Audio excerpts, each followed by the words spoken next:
it couldn't be done. And it wasn't. The end. Thanks for coming, everybody. 52 weeks.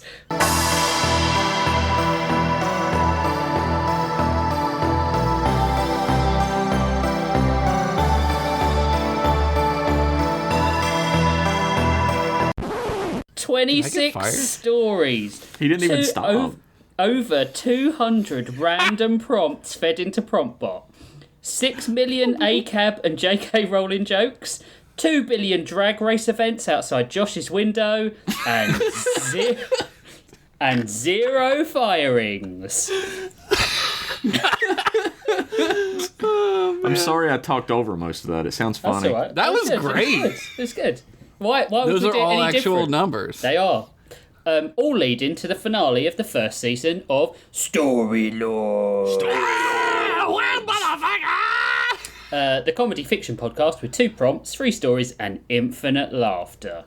I'm Rich Masters, and with me as always are Josh Sup? and Jeff. Sup, bitch? You didn't say your new name, Rich. Oh, Bonesaw. No, you got it. It's no. Yeah, me Bonesaw Masters. Yeah, if I ever think of somebody named Bonesaw, I think of Rich Masters. Of course. Because of my years of back alley medicine and my wrestling. They fit together hand in hand. Look, Yeah, I've loved in it. this I've got economy, you gotta have a side gig. Yeah, Yeah, hustle culture. Which one is the side gig? I don't know. I don't know. maybe you'll find out eventually. If you ever come Sometimes to your that side- alley. Sometimes your side piece becomes your main bitch, am I right? Indeed. The prompts this week were fathers and echoes, which worked out quite well for me, it turns out. Yeah, I cheesed the fuck out of these. Yay! I used alternate meaning for one, and then I just kind of threw in the other. So I'm doing a great This job. is a poetry lesson? Yeah, It rhymes. I was a poet, and I wasn't even aware. You weren't aware of it. It's good. This week, someone who isn't me is going first. Oh, that leaves either me or Jeff. It's me. Did we instantly forget No, after it's all that Josh. bullshit? It's Right. me. I remembered. Oh, well done, well done. That's why you get paid. Well big done, bucks. genius, baby. I was trying to I was trying to remember like the vocal component of rock paper scissors. Oh, how do you do it? Rock paper scissors shoot. Shoot. That's what we were getting. But like my brain was like, what am I having for dinner? Wow, we're ready to go. This is the last episode of the season, and we're checked out. That's great. Dementia abound. This is one of my best stories, probably. Maybe actually cut that out. Cut that out. Don't. Are you going to Denny's? Are you going to Denny's later? I'm going to Disney World. Damn, I wouldn't, but okay. I also wouldn't. So. I mean, I would love to go, but I don't want to like get kidnapped and fucking I don't know what goes on down there. Chucked off Florida. the back of a cruise ship. Yeah. The Queen's Respite or whatever they name those fucking things. The Queen's breast pit. All right, we're ready. Yeah, we're done. We're Start done. recording. Intro Let's done. Yep. Yeah, we got to start the All show right. now, guys. We got to stop fucking around. Okay, I'm going to start recording now. My story this week for the final of episode season 1, whatever, is called Dawn of the Twilight Reckoning, Beginnings and Disaster in Time, Pirates of Darkwater, Part 1. Holy fuck! Part 1. Yeah. Oh, a cliffhanger. Are you sure? I don't know. I'm not certain of anything after that title. Nothing could be anything. That's how I make it. The Pirates Part of one. Darkwater are in this? I'm psyched. Yeah. Technically, show. every episode, every show that does, not show, every film that has just one part is part 1, right? Yeah, I mean, anything can be Part 1. Yeah. Like Titanic Part 1. Yeah. They could do another one if they wanted. They have a sequel now, don't they? Yeah, they got that boat, that Yeah. submarine. The submarine. That'll be a fun one to watch. Fuck you, rich people. It's only like 0.5 milliseconds long, so Go it's a die to really the quick ocean. movie. Get sucked. Okay, I'm going. Trip, trip, trip. Water slowly began to drip down into a murky puddle of God's knows what that had been there for God's knows how long. It was probably a mix of piss and jizz with a splash of poop, or what I like to call fair juice. Oh. You ever been to a fair on a really hot summer day and you walk by one of those big green trash cans and then you hit a whiff of trash, but it's hot, wet trash? Oh. And the next thing you notice is your shoe is kind of wet, so you follow the water back to the green trash can. Lo and behold, you have discovered fair juice. What is it? No one knows! With a splash, a small, size 5 foot stampeded through it at breakneck speed. Oi! Da school fat juice there it is, said an old emaciated man in a cell nearby. Oh, fuck, Rich is in this. I know. I did that voice. It wasn't Bonesaw, Josh. you're killing it. Thanks. Thank you. Sorry, Bonesaw, you're killing it. Sorry, I gotta go, sorry, said a young girl with ratty hair. She turned only briefly to see the old man talking to himself. Shame it is, said the old man who was so skinny he was practically a skeleman. Maybe he was talking to the spooky skeleman inside of his body who was just waiting to be birthed out of this old man's skin husk. Like a beautiful butterfly metamorphizing out of some gross old man's meat sack. Meat sack. Beautiful. The girl continued to run through the dark tunnel, running past all kinds of filth and decay. She hurtled over a woman who was bent down to pick up a bunch of leather sandals. My sandals! The woman screamed as the girl almost tripped, looking back at her. Sorry, I gotta go, she said. Now what am I gonna eat?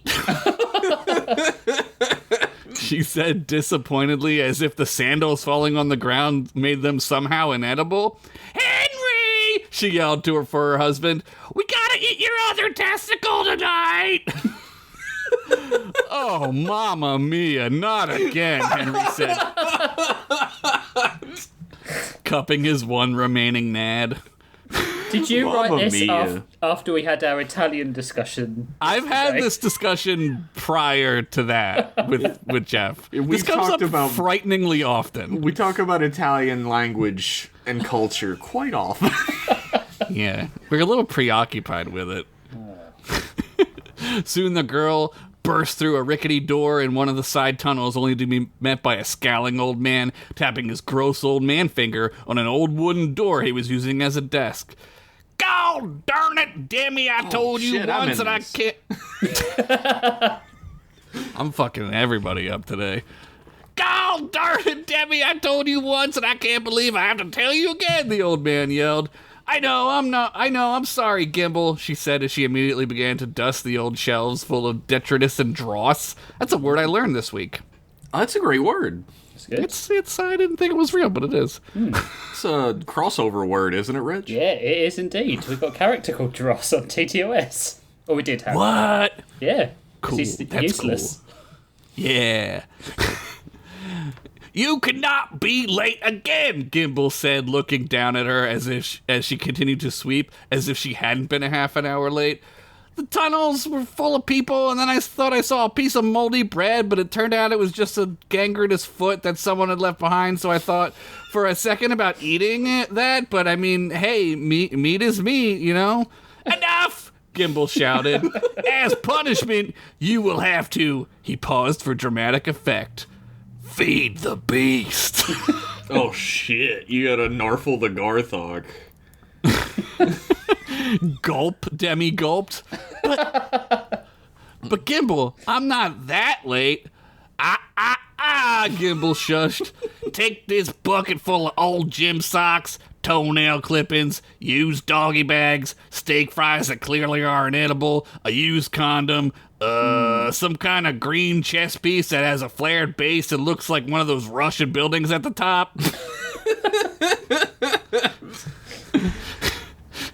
I had a you real remember that physical conversation? reaction. Yeah, I do.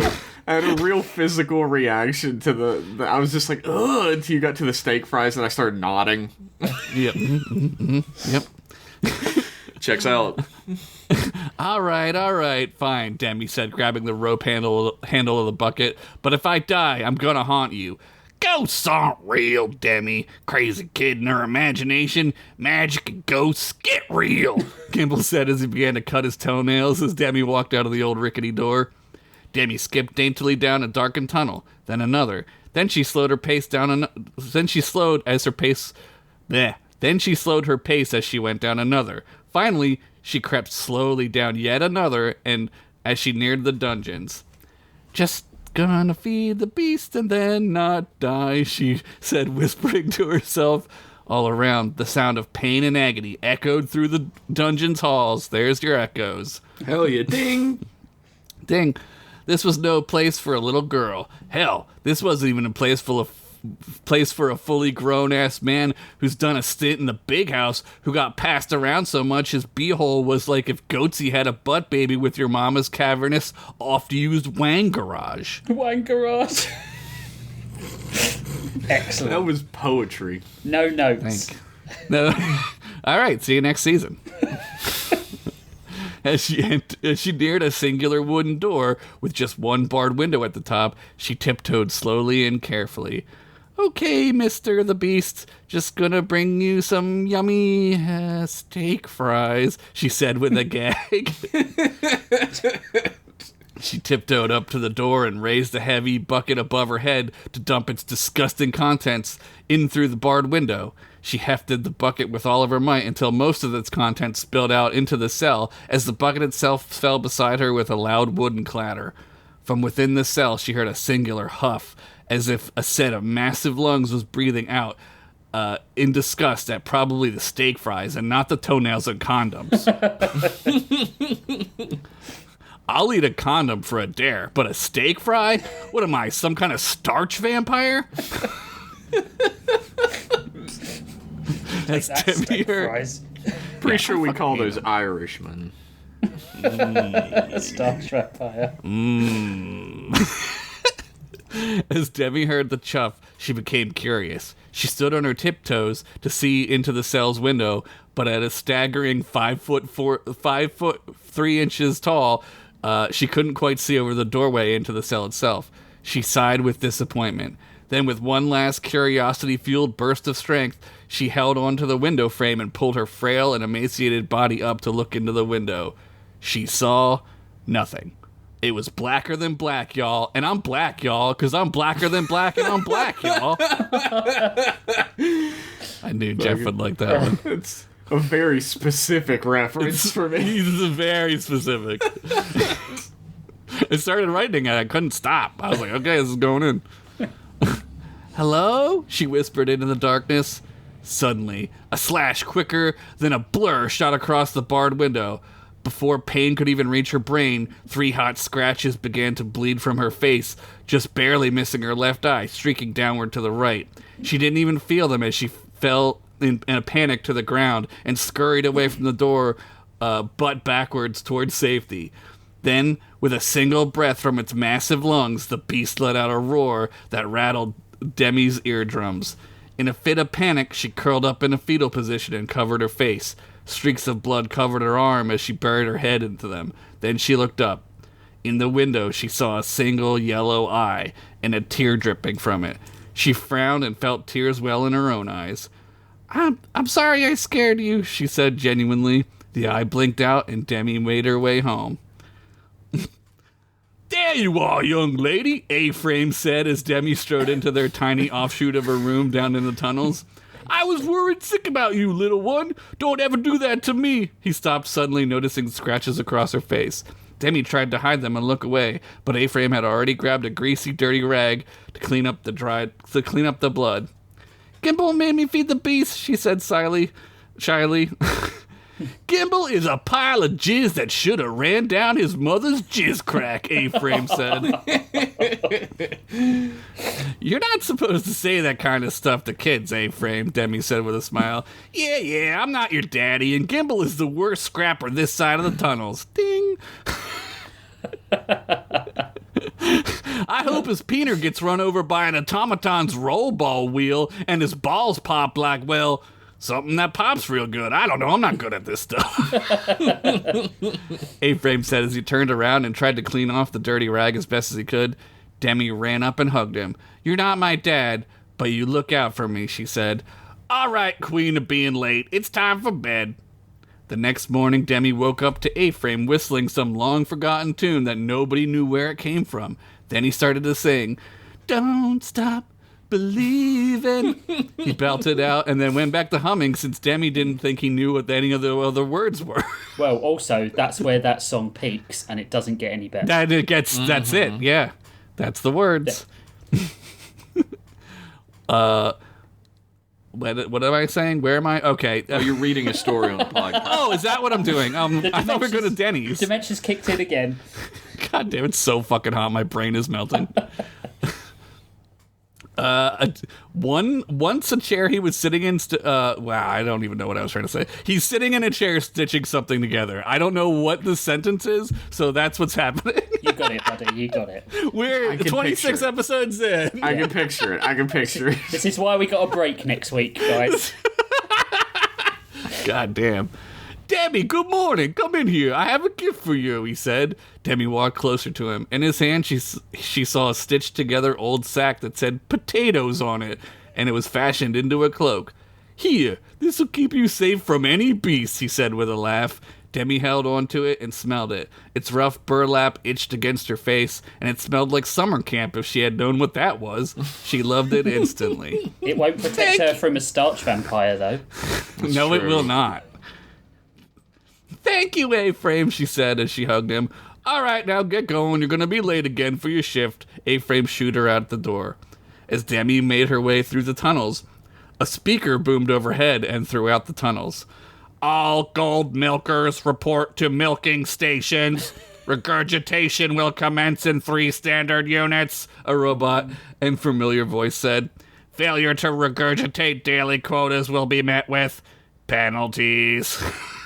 Oh my god. The voice finished and clicked off. Further down the tunnels, things got quieter. Demi couldn't see any other people, and usually at this time of day, there were people selling their junk everywhere. It wasn't until she took a few more steps that she realized why. There stood 2 golden automata arguing with each other. "This is my shiny rock," said the number 1 automata. "You have miscalculated. It is my shiny rock, and I scanned it first," number 2 said, then hit number 1 over its metal head with a stooge-like swing-around hammer fist. "You rusty piece of non-ferrous scrap. I ought to turn you into alkaloids," number 1 said as it then returned the jab with a bump from its rollerball. This rules. I'm thinking of those little rock'em sock'em robots. Yeah.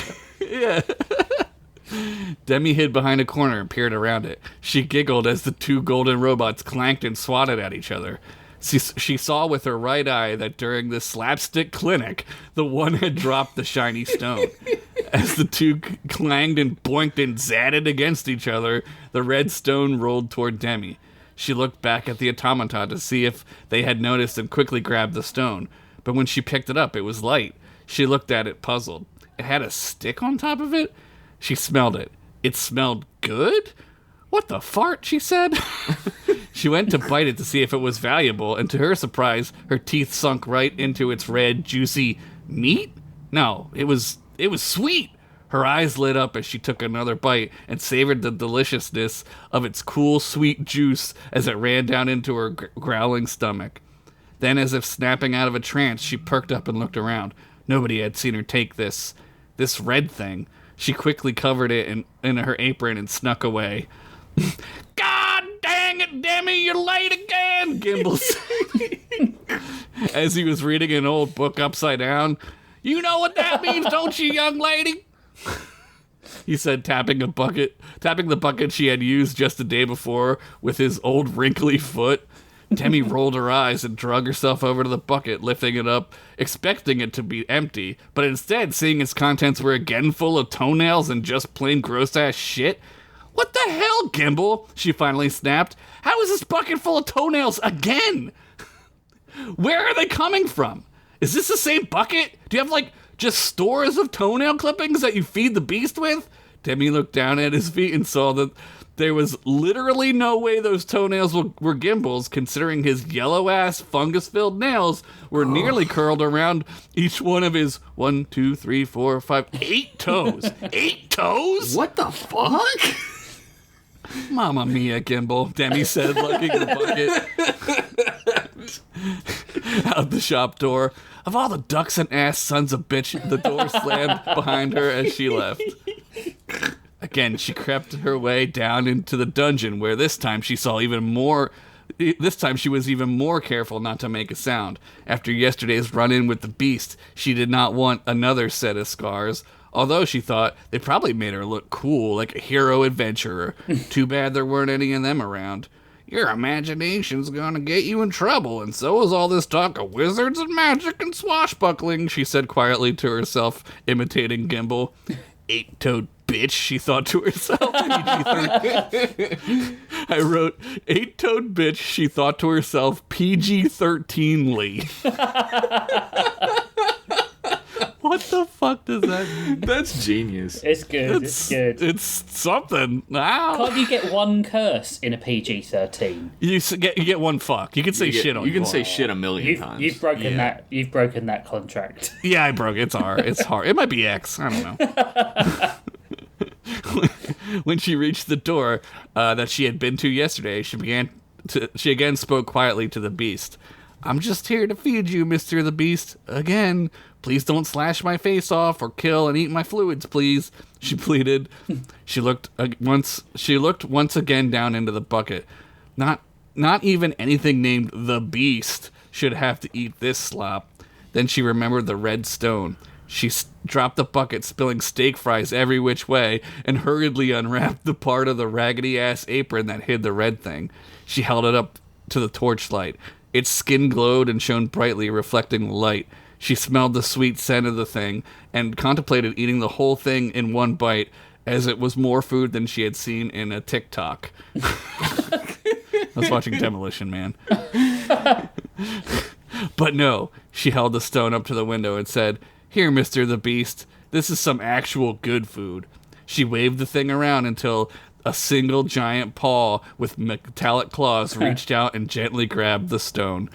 Mew, it said softly through the door as it retracted its muscly ass paw back into the cell. There she is! Get her! Automaton number 2 shouted. There she is! I was just about to say that, number 1 said. She has the shiny stone. We have to show it to the master. No, I will show it to him, and he will make me a real boy, number 1 replied hopefully. Number 2 then reached its claw-like hand out and grabbed Demi by the neck. She gasped and gagged as the robot lifted her tiny body up against the door and scanned her with a red beam emanating from the crystal within its forehead. Demi, scrapper, assistant. Usefulness, not very. It said, completing the scan.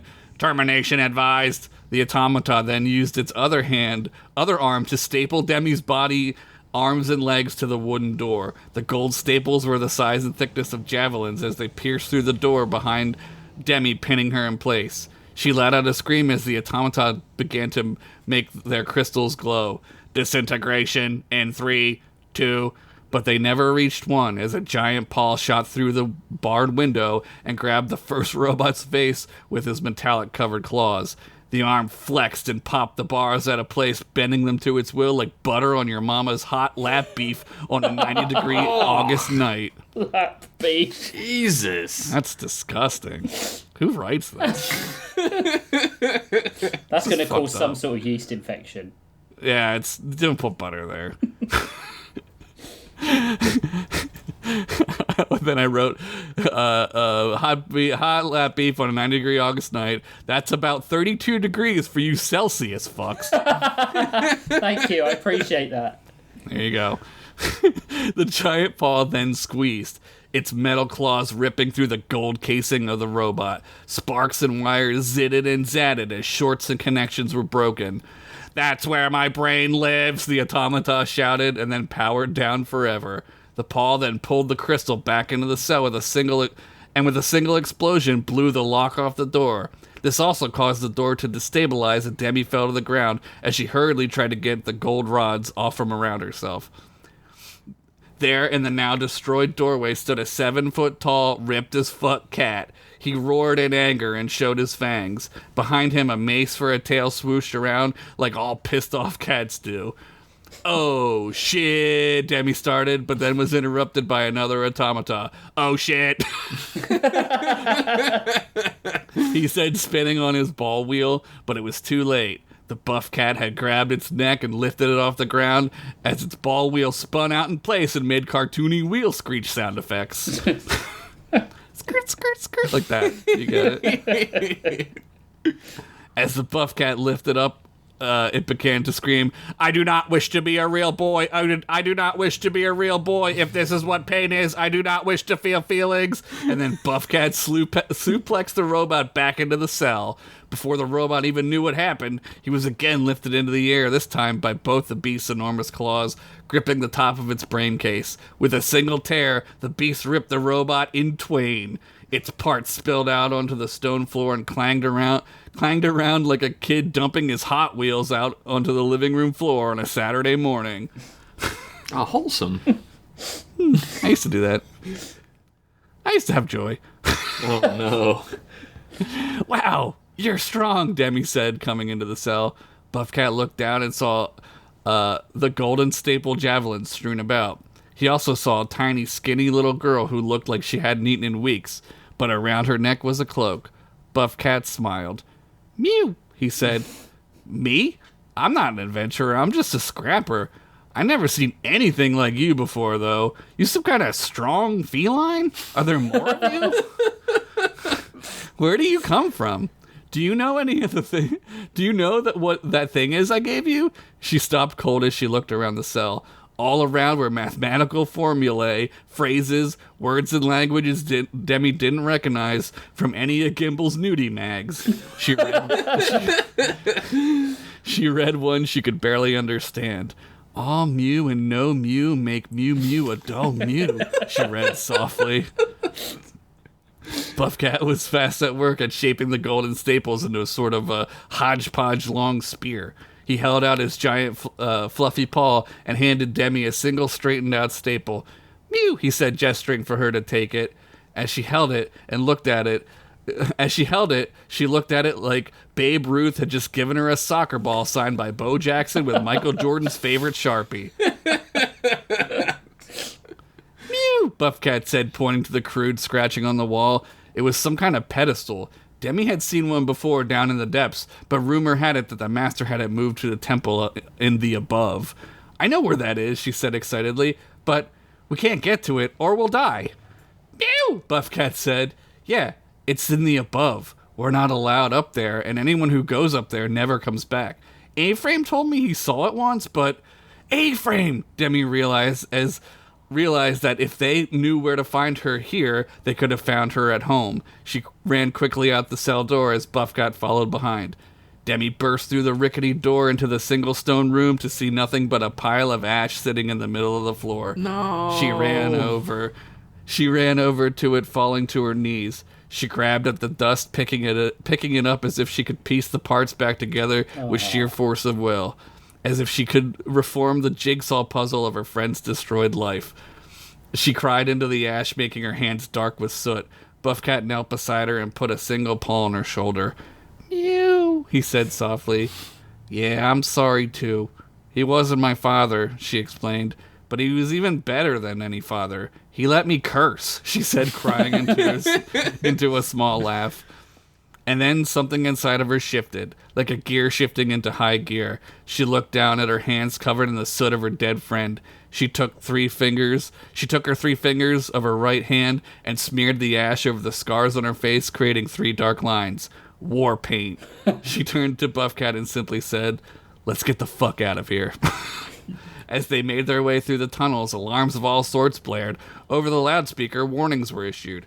"Attention! Be on the lookout for a 7-foot-tall cat and a little girl. They are fugitives. Do not help them or you'll be turned into dust. Thank you and have a great day." Buff Cat killed and tore apart any obstacles in his way. Demi cheered as he used one automata as a flail against another one, using its ball wheel as a club, and then ripping the surviving robot's arms off so it couldn't grieve its dead comrade.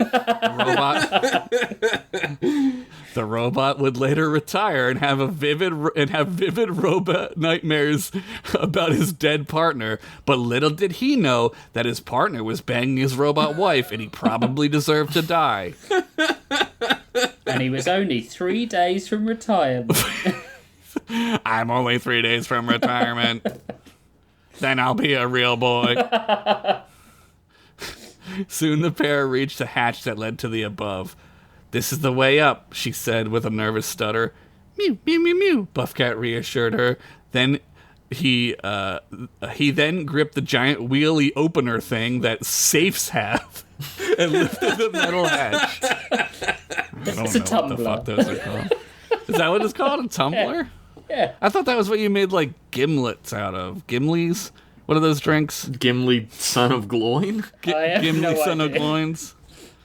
I'm so confused.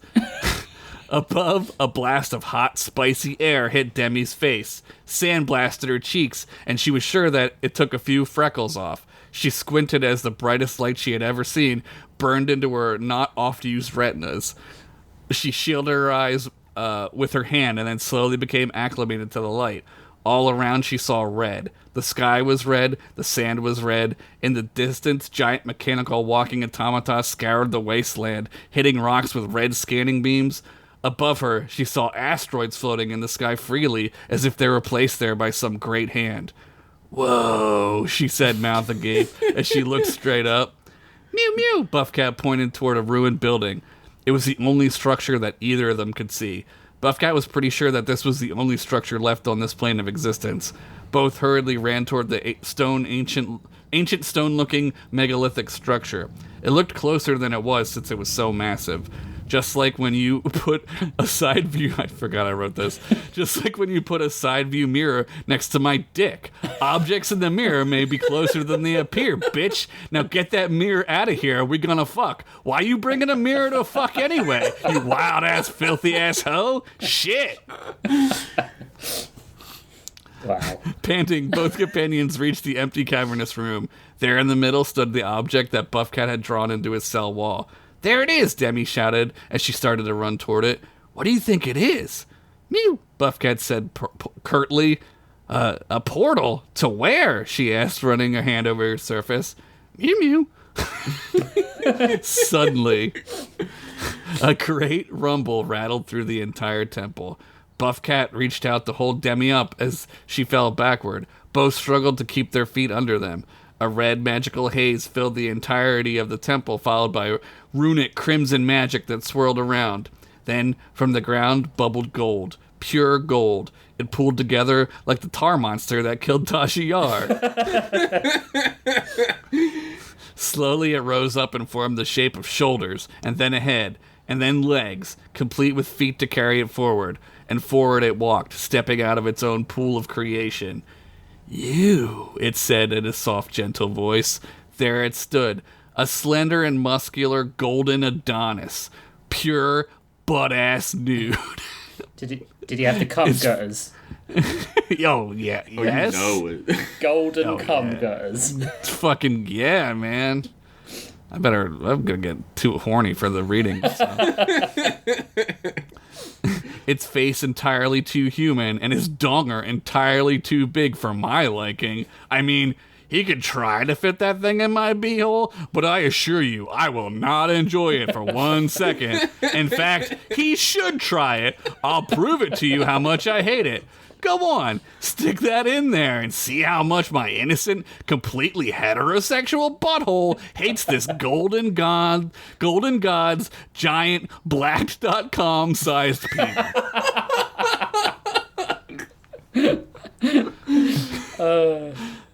The master, Demi said as she reflexively bowed down slightly. "My child. Scrapper number 6969420. Designation Demi," the golden man said gently. Red magic shot all around him, lifting him up into the air off his feet so that he no longer needed to use his own fabricated legs to move. As he floated over toward them, Buffcat flicked his claws out and readied his gold spear. "My feline friend, that is not necessary and completely useless," the man said as he flicked a finger, melting the gold spear. The fluid congealed and slurped itself back into the golden man's being. He smiled as it entered him. "Again, I would hate for this man to kiss me."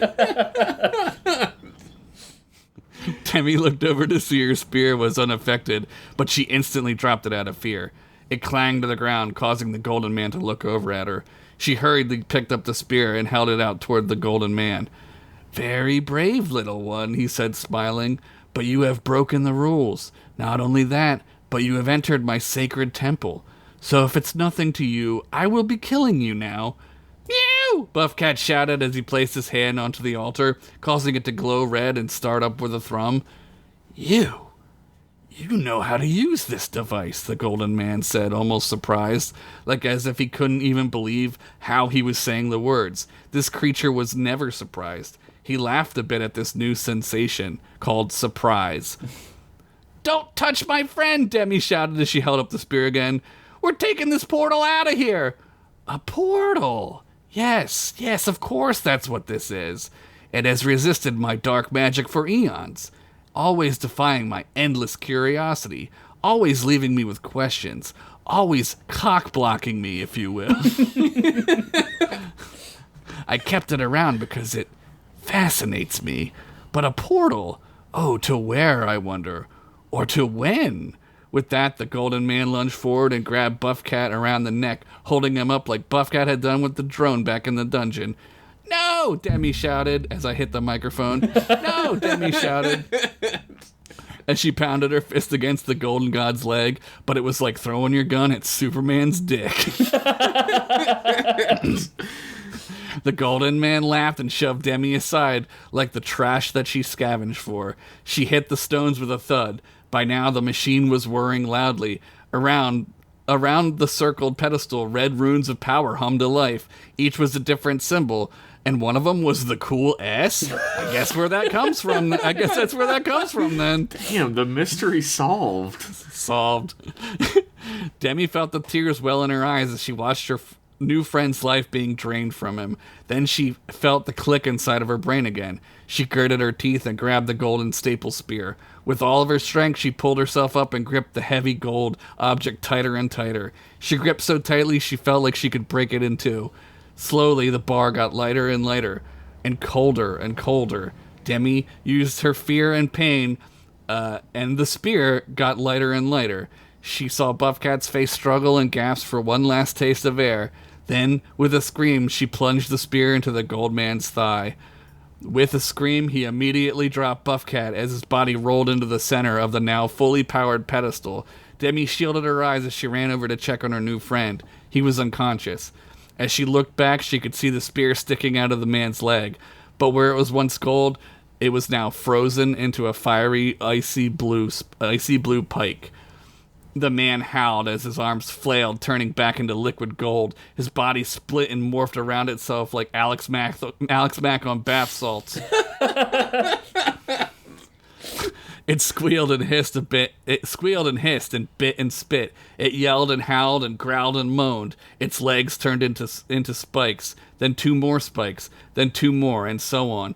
Its hands were claws now, grasping at the blue splinter in its leg, but as soon as it touched the pike, it hissed again in pain. Its head slowly dipped down off of its core, as it would then slurp it back upright into a head-like position before the whole dance would go again. Like a howling sick yo-yo, this thing's head reared down and up before it finally got its head upright. Like your impotent daddy did the night he squirted you out of his dusty old jizz bag. Everyone's getting fucked up this episode. Kitchen sink, boys. Finally, the last thing Demi saw was the master's head turning slowly to look at her. But where once was a beautiful man face was now a skull, a horned and ancient fanged skull. In place of eyes were red lights glowing with fire and panic and hatred. It laughed as Demi saw a whoosh of red arcane energy and then white. Ugla sat on the beach near Reese's condo. The night sky was clear. Inside, she could hear Reese's telling Squib about something called a TV show where a furry creature named Alf was adopted by a family. And how it was the single greatest story ever made. She sighed and ran her fingers through the white sands. One last time she looked out of the waves and saw something. She squinted her eyes and saw nothing. As the waves pushed in, she saw it again. Okay, there was definitely something out there. She stood up and saw 2 bodies. One big, one small. Oh my God, she said. Ratfolio, she said with that flourish. Just then, a magical raft appeared under the 2 castaways as a magical sail billowed outward and blew them toward the shore. Ugla ran over to see the now beached magical watercraft. It slowly began to dissolve back into the ether as the 2 bodies hit the sandy shore. By now, Reese's and Squib had run out to see what was going on and where the survivors now lay. Ugla knelt down and saw Buffcat! She yelled, checking his pulse. He was alive, but knocked out. She looked down to see a little girl wearing a potato sack for a cape. The little girl slowly opened her eyes, blinking the salt and sand out. Her eyes were red and burnt like she had looked at the suns too long. As they began to clear, she saw Ugla's face and said, Mom? What, Finn? Huh? What the fuck? That's not Finn. Keep reading. Keep reading the story. End credit scene. Reese's turns to Squib as Squib's jaw dropped. God. Reese's then let out the longest ooh that was ever filmed for a live studio audience. Now, Finn. Oh, that was I knew great. there was more. I could feel it. You can feel it. Oh, that was a long one. Whew. That was That's fucking good, man. sick. World building. Thanks. Future building. Mom building. Building, Yeah, We don't building. know. Building. There was a building. I Robot love Demi. building. Yeah. I fucking love Demi. She's such a good character. I agree. Yeah. That's that's like where this whole thing was gonna start when I was gonna do it again. So now we're there. We finally reached Daranos the Next Generation. Yeah, but we're not. But you gotta wait because we're done. This is like network television. You got to wait a year. Yeah, and it might fuck. never come back. I might get fucking fired. There's a writer's strike. Nobody knows what anything's going Oh on. shit, we're writing and not. Oh fuck. Well, whatever. not. We're writing. We're not. Yeah. Nobody, They don't pay my insurance. yeah, Fuck that. Nobody Yeah, we're not- pays us, so it's fine. We're not influencers, and we're not writing a product that's going to get made into something, right? Yeah. Not yet. Wink. Don't call us during the writer's strike, Hollywood. I'm not No, we're gonna not- we scab can't, for yeah. you. Yeah. We'd consider it, but we wouldn't do it. I couldn't. Yeah, unless it was like a shitload of money, but then you would be paying the real writers Yeah, that money exactly, anyway. yeah. So Well, Crystal and I were talking about the fact that, like, we grew up in West Virginia and we've heard about the mine union our entire lives, right? yeah, So, like, the idea of a scab is, like, the most revolting piece Yeah. of shit Oh, yeah. human who's ever existed to us. you're a piece of shit, man. Yeah. Oh, That reminds me of Billy Elliot when his dad Yeah. scabs. What a monster. I mean, considering they are asking for, in some cases, the bare minimum Oh, yeah. It's ridiculous. that Absolutely. a human can expect from an employer. Absolutely. When, It's like, ridiculous. Fucking Bob Iger earned $400 million last year. Yeah, it's the big plan that they're like really striking about is like they were going to win a background actor or like a third tier actor even is on set. They work for one day and they're paid for one day, They and then own they their can likeness. scan them and use Yep. their likeness Yep. forever with AI. Yep. that's fucking bad. It's straight up dystopian. Well, also, considering that, like, every app you download wants access to your camera and microphone, how long would it be before even people who weren't getting paid to be actors were all of a sudden seeing themselves as background actors in products. Yeah. Holy fuck, Yeah. is that me behind Alf? Am I Alf? God, this is the greatest story ever told. It's got everything in it, including my likeness. No, that story was Imagine fucking sick, dude. Yeah, it was great. I am Thanks. so ready for the next season. I like I don't know if I am. I like that you kind of did an epilogue because you changed it up completely. It was completely new setting, new character. Yeah. Like, it was great. It seemed like he was doing the thing I was joking about in the Discord the other day. Where I What thought were it you would, joking about? I thought it would be really funny to just write a completely unrelated story and then never go back and finish this one. Man, that would be really funny. It'd be funny to us, maybe, not so much the Yeah, audience. people would be yeah. so pissed. Yep. Well, thank you. I can't wait to hear your story, Jeff. It better be Rich's- good. Rich's story better have them on a beach drinking mojitos or whatever the fuck he's gonna write about. No. What I really liked is something that you did, which you also did last week, and you had a really poignant, really sad moment in it when she found A-Frame's ashes. Like, that Yeah. was I felt so that. good. Like, Yeah, And I you mean made that. us I love mean a that character. unironically, but unsarcastically. I felt that very much. That was very well delivered. I think you guys have got me onto the killing of good characters. Yeah. Like I got the bloodlust. It now. means something. If you can It make does. someone love a character and then you can take them away and you give impact to the person who survives, right? Yeah, I mean, Buffcat's not dead, Yeah. so you got him back. So Yeah. I gotta I take mean, something else away. I guess Yeah. unless the other characters don't acknowledge it or find out, like in my story. So it'll matter later. Man, that was one of your best this season by a Thanks. mile. It was so good. Yeah, I love that. I genuinely Thank love you. that. I thought maybe you wouldn't like it because maybe you thought I was copying off of you. Me? No. Yeah. Why?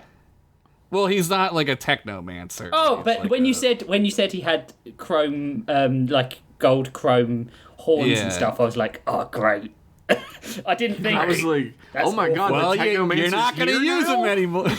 You're not gonna use him anymore. He's mine, bitch. As long as he doesn't have a golden dog called Malcolm, I think we're all right. No, it's a golden hamster called Stalcom. Nice. Different. You know what's wild is like eagle-eared. I don't know. Eagle-eared listeners will know that Yeah. like this gold thing has existed in previous stories. Yeah, Yeah, I wonder what that's about. yeah. That's weird. It's almost like you're starting to formulate a larger narrative. I don't know. Also, dicks? What's up with those? Oh, that narrative's been in your story for a lot longer than the gold things have. Oh, that's a large narrative, all right. Blacked.com. Our sponsor this week. sponsor. Blacked.com. Yo, for real though? I would. I'd be like, yeah, just give me free Black.com for life. I mean, You we'd heard probably that. get a Josh lot of is ready to sponsors. shill. We'd probably get a lot of Quality people site. taking it up. Okay. On that note, we're going to take a break to go to black.com and see who's on this week. Oh yeah. We'll be back. It's like a guest star, like the Love Boat. Is it on the website? It's Alf. Alf is on black. Alf is there. I'm ready. We'll be back after this piece of music.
to part 2 of the finale of Storylords. Fuck, I gotta put in some more guitars here! Josh kicked us off with a fucking amazing story. Full-on banger. 10 out of 10, 6 sloppy noshes out of 6. Is that what is nosh? Does that mean It's a blowjob? blowjob, yeah. Can't keep up with you guys. Sloppy nosh. Sloppy nosh is pretty cool. I do like that. So, now we have Jeff to kick off The middle. actually. Kick off the middle. Kick off the middle segment. And his final story for this season of Spooky Vision. Ooh. The title of my story is Myrtle Smelly versus the World. I love it. Prompts are, of course, echoes and fathers. Excerpt from the case files of Adam Frankenstein, private investigator. New York, New York, fall 1934, entry 8. The man who was calling himself Dracula stood stone still staring out the window at the vibrantly crimson moon hanging in the air outside the high-rise. He hadn't moved an inch in what felt like a lifetime, and I'd just been standing there with my metaphorical thumb up my ass the whole time. Does he not have real thumbs? Just his Flash.com. metaphorical one. My ex-fiance's gun pointed against the back of my skull notwithstanding. I admit, I was getting pretty antsy about what was about to happen next. So, could we ring up the Chinese joint around the corner, maybe get a quick bite, or is one of you gonna off me soon? I got like a full schedule going, so... I said, looking between Mr. DeVille, which was Dracula's fake name he was running his business by if you didn't read my last entry for some dumbass reason. I'm skipping around to the end. And the corpse bride that rat bastard Victor cooked up for me before literally cooking it in a house fire. Nice. She got better though, I guess, because she was standing there now, itchiest trigger finger I'd ever seen before, barrel to the back of my head and aggravation in a voice turned up to max. Shut the fuck up, you sorry sack of shit. If I had my way, I would have painted these walls with your brains like a Picasso by now. The Count wants you to... period. Exactly. The Count wants you to witness the coming of our new world first, though. The Count! I blurted out, shaking my head in disbelief at my own situation. Boy, I still can't wrap my head around this old prick being the real-life Dracula. Straight out of the Bram Stoker novel? Just don't make much sense to me that that's a real thing. He's a Frankenstein! I could see DeVille's shoulders raised. The tension in them was obvious. I'd hit a nerve, maybe? I couldn't hide the little grin that slid across my face at the thought. Eve pressed the barrel harder into my head and grinded it against the skin, sending sharp waves of pain shooting through my skull. Shut up already! God, all you do is talk! Why couldn't you be more like the movie version of you and mute your fucking mouth? Look, all I'm saying is, Dracula's a fictional character, yeah? How do you square the fact that this mook says he's the flesh and blood version of some pointy-toothed palooka that a broke, drunk opium addict made up on a whim to sell paperbacks? You gotta be shitting me, honey, I huffed, shrugging. DeVille spun around all at once, pointing a crooked, hateful finger at me and screaming out, "You're the exact same! It's the same fucking premise!" There was a book called Frankenstein too, you fucking degenerate, brainless oaf! And yet here you stand. You cannot possibly be this oblivious. You cannot be this unself-aware! He's self-aware all the time. Instantly, without him cultivating it, the moon flickered and began to slowly drain off its reddish tint in the sky behind them, lightening and cooling against the black of the night. DeVille's eyes widened as he stared at me, realizing my ploy, and then flung his entire body back around to stare back up at the night sky once more. The tint of the moon began to sharpen once again under his gaze, burning and twisting back into its almost painfully red hue at the beck and call of the Vampire King. A diversionary tactic. You are indeed more clever than I gave you credit for, detective. I won't make the same mistake twice. He said with a calmness returned to his deep oaken voice. You can't blame a fella for trying, I said as nonchalantly as I could manage. I finally took a moment to look around the room a little closer. I hadn't noticed up until that point, but there was a pretty sizable mirror off to our right, built into the gilded golden wall of the office. It was a cute parlor trick that I couldn't see DeVille's reflection in it at all.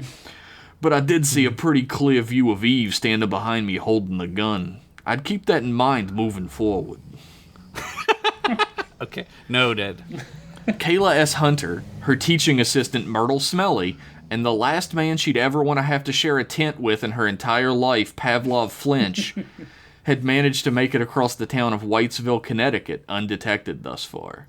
It wasn't quite the accomplishment you would think, though, as not a single soul had been on the street the entire journey. The twisting concrete steps that led up the hill to the town observatory led them onward, each of them on guard as best as they could muster. Kayla had lost her cane sword during all of the commotion of the fight with Mr. Cornwallis and Mr. Nero, and was feeling particularly naked without a weapon going into all of this. Fucking Anakin Skywalker, hold on to that thing. She was walking as crouched as her knees would allow her at her age, eyes darting quickly in every direction as they approached, but again, finding no one in sight. Pavlov Flinch was crouched as best as he could manage, too, though he spent most of the trip digging through his pockets for the packet of Big League Chew he'd brought along for, quote-unquote, emergencies, whatever the fuck that meant. He'd come up with an empty bottle of pills marked "Not Boner Pills" in marker, and a ticket stub to the Barbie movie that hadn't even come out yet somehow? Barbenheimer 2023. But no gum. Kayla was having trouble keeping him quiet as he became more and more whiny and pissy about not being able to, quote-unquote, feel like a real big leaguer with his chew. No one was sure why he wanted or needed that right now. Myrtle was walking fully upright, with one hand in her jacket pocket and the other holding her phone up in the air and maneuvering it around, searching for bars of Wi-Fi. She mentioned at the beginning that she needed to check how many views and reviews her Supernatural fanfiction had finally gotten to, but she'd been quiet ever since, which was enough for no one else to speak to her again. It had perhaps been the longest amount of time Kayla had spent without hearing her grating fucking horse shit since meeting her, so she was thankful. Damn, fucked up. As they approached the observatory, they could hear the low din of deep, throaty chanting from within, and could see the eerie green glowing lights inside, which danced against the windows and traveled along the grounds outside. Always a good sign. They did their best to avoid the light and approach the front doors, expecting guards outside to have to deal with in one way or another. But there was no one. There aren't any guards? What the fuck is going on? Kayla whispered, stopping beside the sign reading Whitesville Observatory Main Pavilion near the completely unguarded front doors. Maybe they went into the bushes to take a tandem shit, Flinch offered. Stopping just behind Kayla and tossing a shit ton of empty wrappers onto the grass beside them from his pockets. Like an unconscionable amount of wrappers. That's when two best friends get the tummy rumblies at the same time, so they... I fucking get what it is, you sick little fuck, Kayla stopped him abruptly. Do they do that thing where they, like, hold each other's hands and squat down facing each other? Absolutely. Damn, Myrtle that's actually kind of cool. Myrtle just walked into the two of them, tripping over their crouched bodies and rolling into the sign, causing a loud metallic thud from the weight of her hitting it. Fuck! She yelled on impact. Myrtle, goddammit! Kayla whisper yelled, grabbing her up by her armpits and standing her back on her feet. Watch where you're going. I've got real work over here, Myrtle groaned out, lifting her phone back up to try to steal the observatory's Wi-Fi. My Dean Winchester times Satan times Myrtle fanfiction is probably up to 1 billion reads by now. I posted it this morning. Times. Oh my god. That's what you were writing on your phone the whole car ride? Kayla exclaimed. She caught herself a second later, holding a single finger up. You know what? I'm not going to get sucked into your foolishness again. We're here for a reason. Narratively, I'm not sure that reason is entirely clear anymore, Flinch muttered, peering around the sign at the front door, then looking back at the others. I mean, the fake cold put us together to do this, but now we're just doing it anyway. I don't really feel a through line of a story in this. Let's just fucking go, Kayla said, rubbing the bridge of her nose before turning and walking up to the front door. She slowly... That's the most real-ass shit I've ever heard. Jeff, you should have had lightning strike him from nowhere. Smite his ass. Raisin. Let's just fucking go, Kayla said, rubbing the bridge of her nose before turning and walking up to the front door. She slowly pulled it open and peered inside. The foyer was dark, but the lights beyond the open observatory roundabout were bright enough that it didn't seem foreboding. Not a single person stood in the foyer either. Not a single guard posted. Kayla motioned for the other two to follow her and slid through the dark to the huge archway that led further in. The three knelt at the edge of the light and stared into the massive round room at the center of the observatory.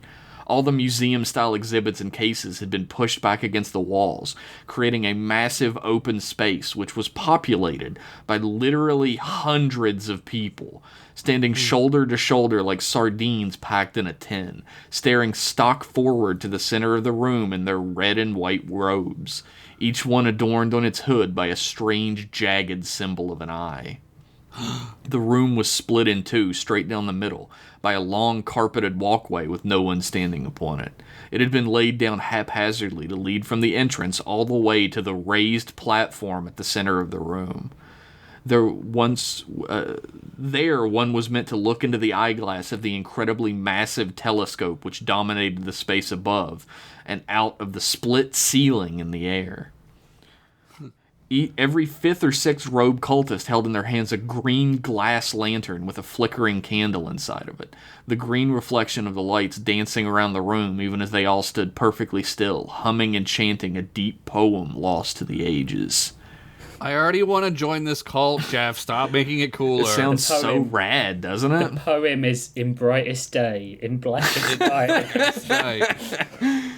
Kayla squinted at the raised dais at the center of the room and saw three figures upon it in the distance. A woman lay upon a stone platform which had just been dropped on top of the dais without thought of placement. A red and white robe, just like all the others, laying splayed open over her arms and nothing else. Her nakedness stark and white against the fully covered congregation.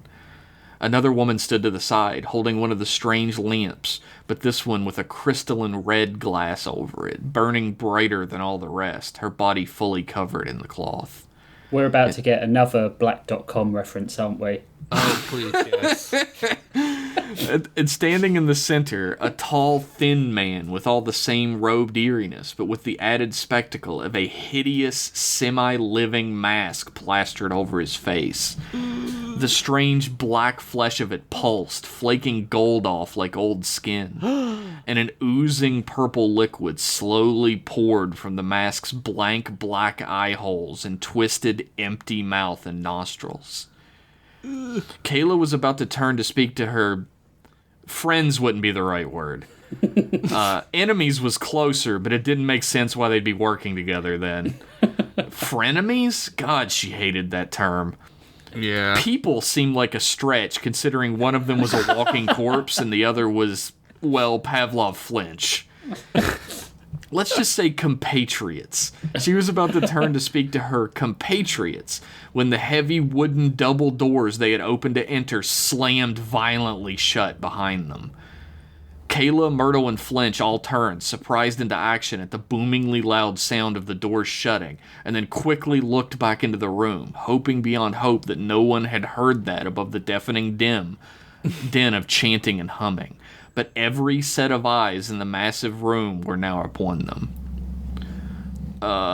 Housekeeping? Flinch stuttered out. Fucking classic. God, you suck, Myrtle groaned. Our honored guests have arrived! The man in the mask at the center of the congregation called out, his voice echoing through the massive open room near Endlessly. He raised his hands high in the air as he called, and the glint on the jagged Chris dagger in his hand revealed it to the startled three he was motioning to. The same kind of sacrificial dagger the last leader of a ritual held in his possession. Kayla muttered, staring wide-eyed. Every cultist in the room began to clap suddenly. An uproarious applause that filled the entire building and hurt Kayla's ears, causing her to recoil slightly. They clapped with a fervor of appreciation in unison that bordered on the fanatical. And then all at once, they stopped. Welcome, Kayla S. Hunter and Pavlov Flinch. The man in the mask called out once more, applause exploding in the room once more to a near-deafening level. Kayla turned to run, but two robed figures emerged from the darkness behind them, holding them in their grip. Two machine guns, which they brandished with a wave to push her back with her compatriots into the full light of the main room. Our dear friends, you have tried to stop our ascension once before, and somehow you succeeded, though we know not how. This is not how tonight will go, I assure you. The masked man yelled across the cavernous room, voice echoing harshly as the three interlopers were guided down the long, empty walkway at its center towards the dais at gunpoint. I am Father Marcus. Ding. This is my beautiful wife, Anita. The masked man waved his hand. Well, the masked man waved his hand through the air to motion at the robed woman standing at his side, holding the blistering bright red lamp. She drew one hand up and swept her hood off from her shoulders, revealing her slightly haggard but still youthful features. As before, Anita is played by Melissa Joan Hart or one of the sister twins, whoever is more hard up for money at this point. I think it's Thea and Tamara. Side note, in case I didn't make it obvious in the writing thus far, this is Anita Strongman from Story 3. Yeah. Yeah. Anyway, as they arrived at the foot of the dais, the two gunmen stood directly behind Flinch and Kayla, guarding them as they looked up at their captors. Father Marcus squinted through the oozing purple liquid which rolled down the cheeks of his pulsating flesh mask, like the tears of inhuman blood, then looked back at his congregation. Who the fuck is this? He yelled, pointing at Myrtle. Everyone in the room exchanged glances and then shrugged at one another. One man near the back raised his hand up. You don't have to raise your hand. We're not in school, Father Marcus sighed, shaking his head. What is it? The robed figure that raised his hand slowly lowered it shamefully and then walked out into the carpeted walkway leading down the way. He began walking towards the dais. Can you, jog or something, please? We're kind of on a timetable here, Anita finally said, pushing the sleeve of her robe up to glance at her watch. The robed figure jogged a little and half-speed walked a little, inciting an obviously overdramatic eye roll from Anita. When he finally arrived, he huffed and puffed for a moment before drawing his own hood back, revealing the face beneath to be none other than Mayor of Huntington, West Virginia, John T. Billiams. God damn it, Billiams. Kayla and Myrtle exchanged glances at the reveal. Your Grace, the little blue-tinged girl was one of my recruits back in Huntington. I could have sworn we killed her, but I guess it didn't take. She'd gone through the rituals necessary for ascension, but never completed the metamorphosis, so she must have survived her own death. Billiams exposited a bunch of information we already know. Exposited? Well, throw her out or something. We don't have time for her right now. Father Marcus waved Billiams off dismissively. Billiams pointed at two men near the aisle in robes who immediately ran out into the middle and lifted Myrtle up by the arms. Hey, let go, you fascist fucks. You aren't cops. You can't infringe on my freedoms like this and get away with it. There it is! Myrtle screamed, kicking her legs as they carried her back towards the front doors. Also, fuck J.K. Rowling! Boom, boom, boom! The two robed figures kicked the door open, kicked open the front doors, and fucking flung Myrtle out of them like Uncle Phil launching jazz every episode of Fresh Prince. then slammed the door shut behind her. As they walked back towards their spots in the congregation, one said to the other, I like J.K. Rowling personally. I loved Harry Potter. The other shook his head and said in return, well, we're in a death cult bent on the end of the world, so, like, you would, right? Oh, yeah, right, the other returned. This is very Venture Brothers. I love it. Miss Hunter, Mr. Flinch, Father Marcus said, kneeling down at the end of the raised platform and looking down upon them as he spoke.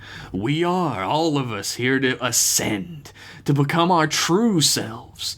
The angels abandoned upon this world, spurned from God's holy light, were markers in our evolution. We will take their place in the kingdom of heaven as reward for finally birthing God's final son upon our reality. Finally. The umbral-born shall not be denied its first breath again. The entire room was suddenly filled with the sound of deep voice chanting once more, every member of the congregation raising their hands to the sky and staring with wide bloodshot eyes through the split roof of the observatory. Our God is an awesome God. That's what they're chanting. That's fun, I think. Anita walked over to the half-naked woman upon the gigantic marbled stone atop the dais and held her lantern aloft above her, aligning it with the moon in the sky. Ah, it's time, Father Marcus said, walking to the center of the platform and beginning to chant along with everyone else in the room. The moon that hung so low in the sky as to devour the night itself filled the space between the massive steel bevels of the dome as they began to split even further apart, opening up the sky for everyone inside to see. The pale celestial figure that stood still above all of them was suddenly changed by their words on the chill night's air. As a pool of placid water that was hit by a droplet, the surface of the moon began to ripple and sway and change. What? Dominus, Dominus, Dominus. The voices of the acolytes of the third birth began to chant in unison, from a dull murmur to a cacophonous scream. Father Marcus stepped forward and took Anita's place over the intended, pushing her aside gently. He drew his blade up into the air, its reflection of the moon bright red instead of the pale that it still stood, and began to scream those words himself. No! Stop him! Kayla screamed out, trying to lunge forward, being grabbed and restrained by a robed cultist with a machine gun behind her. The blade came down hard and fast into the half-naked woman's chest, sending a flashing splay of crimson blood flying through the air in its wake. The very instant the blade pierced flesh, the moon ripened and darkened, its surface slithering and swirling over itself, being pulled taut and wrenching like flesh under its weight, changing its hue from cool and unassuming to a violent, unmistakable red. Let our Savior be born unto us this night, Father Marcus cried out in religious ecstasy, his knife trailing blood as he raised his hands to the communion. Excerpt from the case files of Adam Frankenstein, private investigator. New York, New York, fall 1934. Entry 8 continues. I couldn't figure out exactly what he was doing as he stood there staring at the blood moon that hung in the sky above the gigantic windows of his penthouse. Was there like some kind of hocus-pocus Houdini shit going on I couldn't see? He was just staring. That seemed like all he needed to do to keep it red, whatever the fuck that was for. Something was apparently happening 90 years in the future, but fuck me if I had any idea. I have to admit, I wasn't exactly paying full attention when he exposition dumped me. So what happens to you once he's blotted out the sun forever, sweetheart? I asked Eve behind me, keeping an eye out of the corner of my eye at the mirror across the room we were reflected in. What's it to you? There won't even be enough left of you for worm food by the time it matters, Eve said plainly, holding the gun against my head perfectly in place. No opening. I mean, you've outlived your usefulness, is what I mean. What use has a vampire got for a patchwork corpse with rotten blood? He promised me free reign in the new world, Eve spat back at me virulently. I'll be a queen. Ha! I feigned a laugh. You gotta be fucking with me. Did Victor forget to put your brain back in your skull before he sewed it up? Classic. Oh, fuck off with this psychology bullshit, Adam. You're not gonna turn me against him. You couldn't turn me anything if you were a goddamn tornado. Look, alls I'm saying is maybe you ought to get that in writing with a notary public or something. What? She said, tilting her head with frustration on her face. What good would a notary public be in vampire world, where vampires rule everything? So get a vampire notary public or something. What, I gotta figure out your whole life from here on out for you? I see why this relationship didn't last. What the fuck are you talking about? Vampire notary Are you on fucking opium right now, Adam? She twisted her wrist and moved the gun just enough away from my head to be the only opportunity I ever saw coming in this life, so I took it. I twisted my body around to half-face her as suddenly as I could, reaching out and snatching at the gun in her hand. She wrenched her arm back, but it wasn't quite enough. I got a handful of the barrel. The gun went off, sending a searing hot reminder of our time together through my left shoulder and hitting the bone. That's beautiful. I'm a guy who's felt a lot of pain in my life, but if anyone ever tells you they didn't feel something like that, then they're lying through their crooked teeth to you. I yelped out like a hit dog, but managed to pull the gun free from my hand. Now, I'm not personally the type to lay hands on a dame. I mean, there was a couple of times I choked them to death, but that was a whole lifetime ago. Yeah. I'm a changed man monster these days. I include this little addendum here because you can imagine what I had to do next. It took her 3 good wallops to the temple before she crumpled on the ground like folded laundry. I turned my attention to good old Dracula at the window, and you know what's the most fucked up bit? He still hadn't even broke eye contact with the moon. It's like he hadn't heard anything that had gone on up to that point. I suppose his Houdini shit took more attention than I figured before. Again, fuck if I know. But I did know I had to put a stop to it. If not for 90 years in the future or whatever, just because I didn't fucking like the guy. I leveled the gun at the back of his head and squeezed the trigger. Now, I'd love to embellish here and tell you I dead-eyed him like Dick Tracy, but I've never been a good shot. Something to do with my eyes not having great depth perception because they're not a matching set or something. He's got 2 right eyes. I shot out one of the windows, a portrait on the desk, and a lamp before I finally hit my target. It sucks at shooting. The bullet pierced the back of his head and came out the front of his right eyeball, splattering it all over the window in front of him and causing him to screech out an ear-splitting, hateful sound the likes of which I'd never heard. He dropped to his knees onto the plush carpet below and held his head in his hands, slow-moving, blackened ochre blood falling from between his gnarled fingers. By the time I looked back up at the moon in the sky, it was a normal, bright, cool, pale blue, and nothing stirred on its face anymore. I still couldn't figure out what happened and still had no clue or concern for 90 years in the future, but I felt pretty good about fucking up his eye at least. I figured now was as good a time as any to cheese it the fuck out of there before I got Vlad the Impaled, so I took the opportunity. I barreled through the door and splintered it into a million pieces and hoofed it as best I could all the way down an assload of stairs. Running upstairs sucks ass, but those little tippy-tap steps you gotta do to run downstairs always feels bad, doesn't it? Something undignified about the whole thing. You can't skip steps down. It sucks. That's true. Anyway, I could hear him screaming after me in a blood-curdlingly hateful screech the entire way down the stairs, the echoes beating against the walls of my own brain as well as the concrete stairwell walls. It always felt as if he was one step behind me the entire way, but the feeling of the madness swelling in the sky above us was at least waning.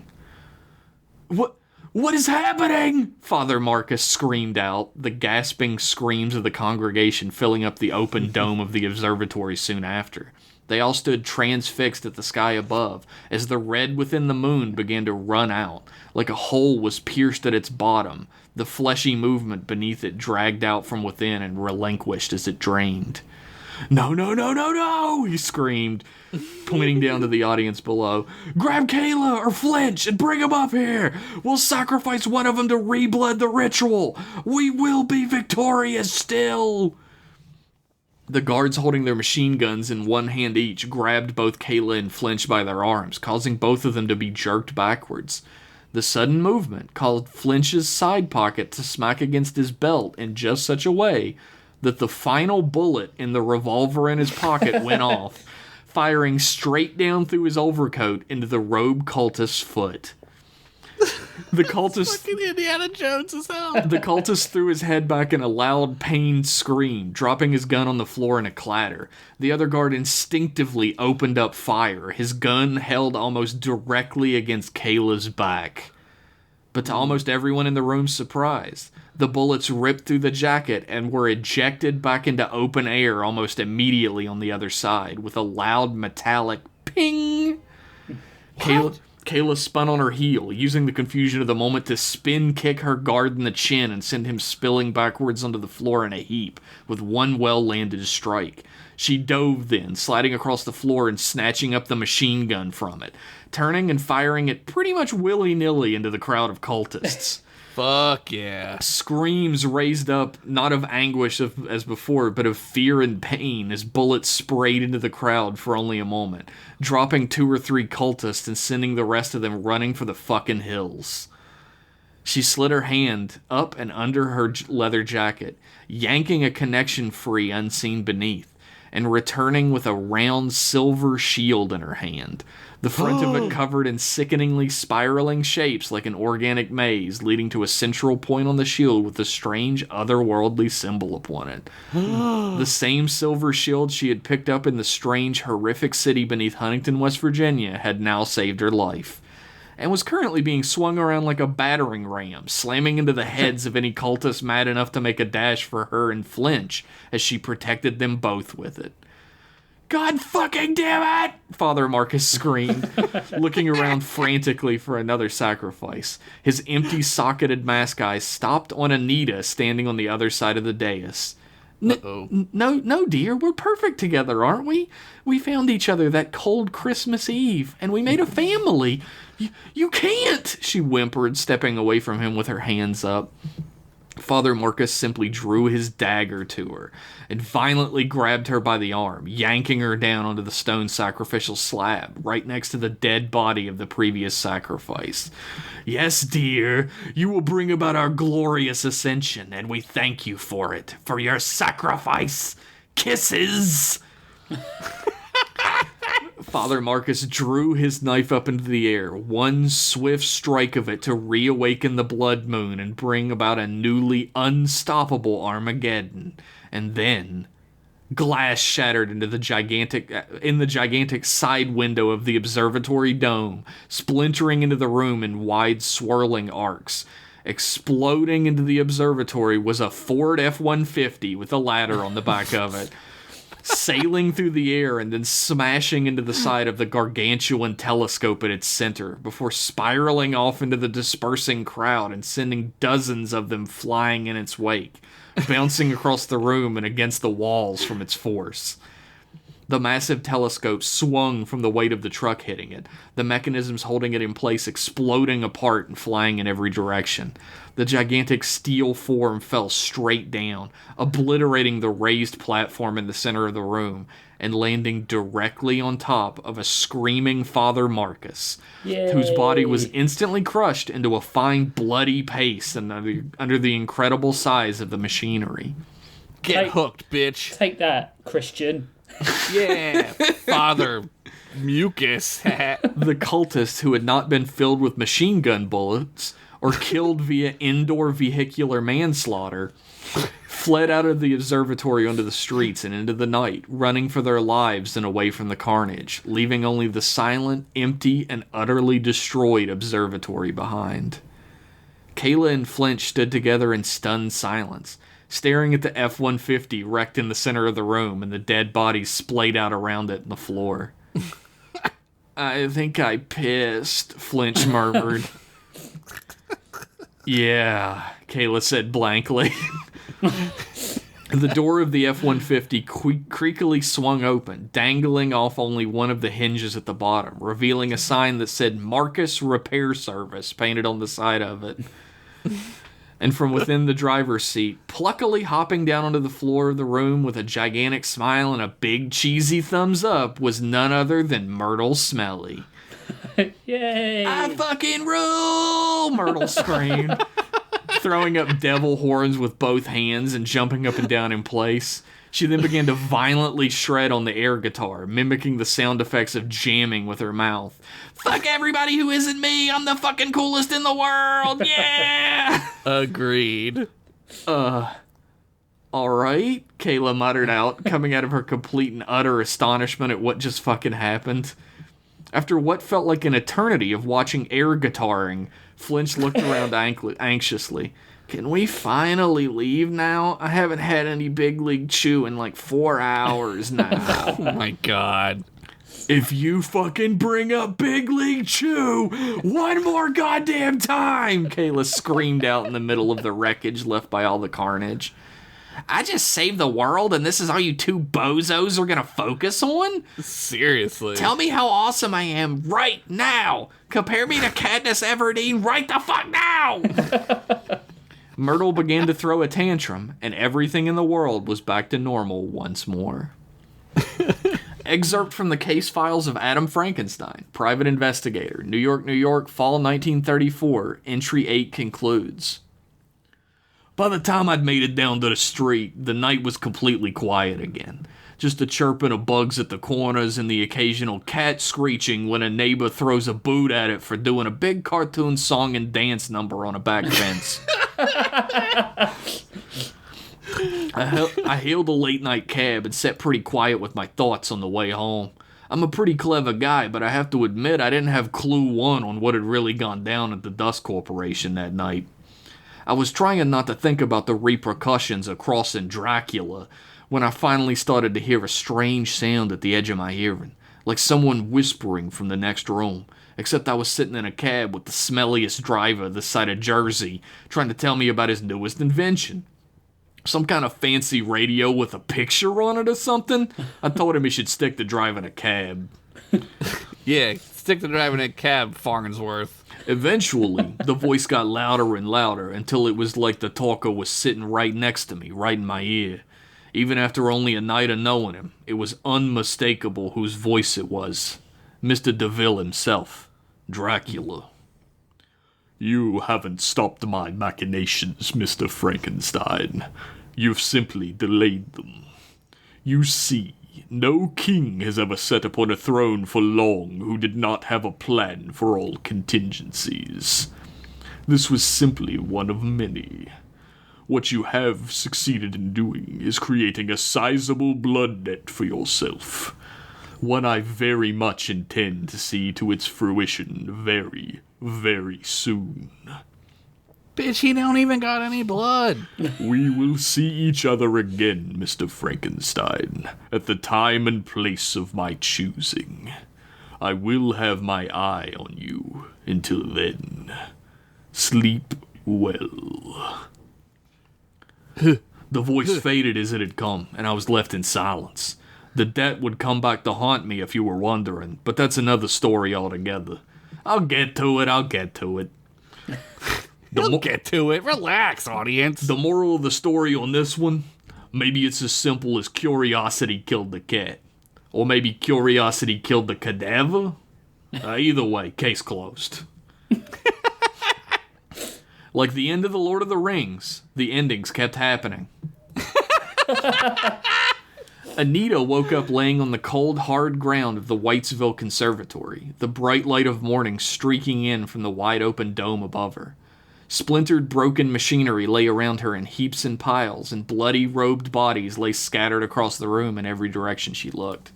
She felt a sudden revulsion at seeing them, a desire to scream and run away, but it was supplanted in that moment as she looked down at herself, and then around the room again.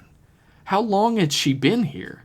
She remembered coming into town for Christmas to claim a house her grandfather had left in her will.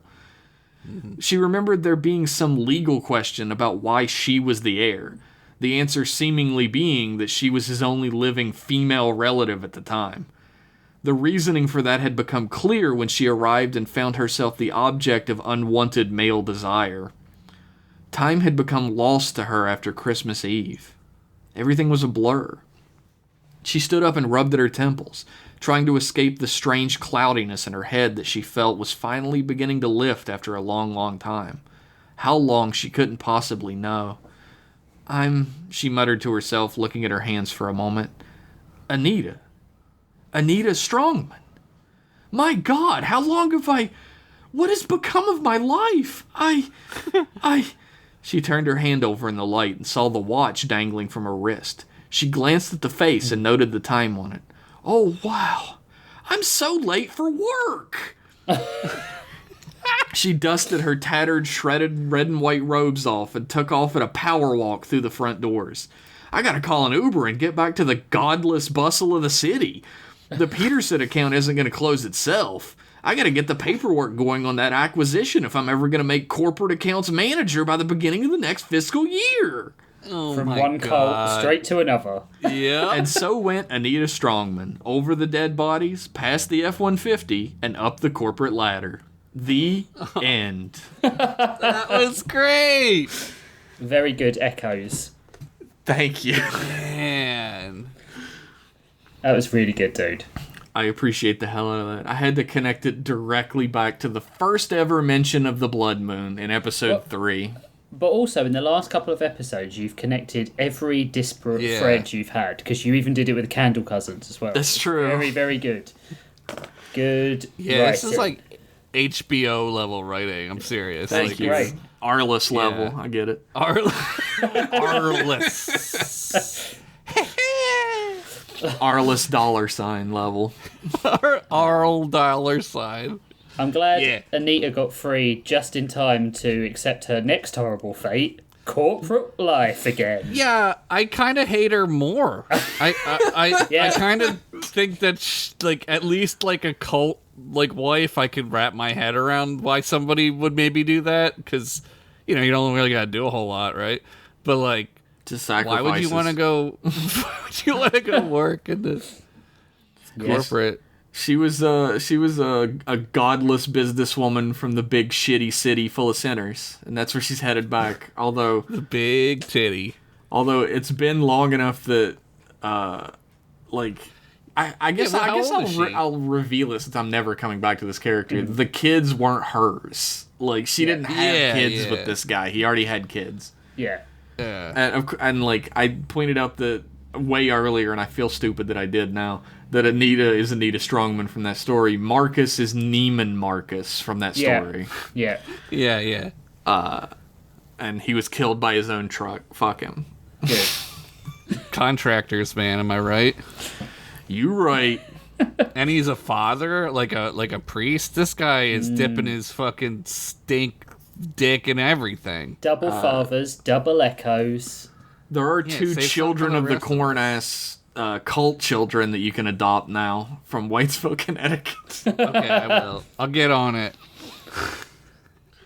I know Rich is adoption crazy. He'll do it. He's No. gotta adopt me. No. What? 2 and done. I was going to say 1 and done, but yeah, I forgot I was your father, Josh. Yeah. Because You you're and- older than me. But you and Evan share the same birthday, so it's It'd only be so fair. easy. That It's would only be fair. really easy. Yeah. And we both love Legos. There you go. There's Yeah. going to be resentment, though, that they don't get their own birthdays.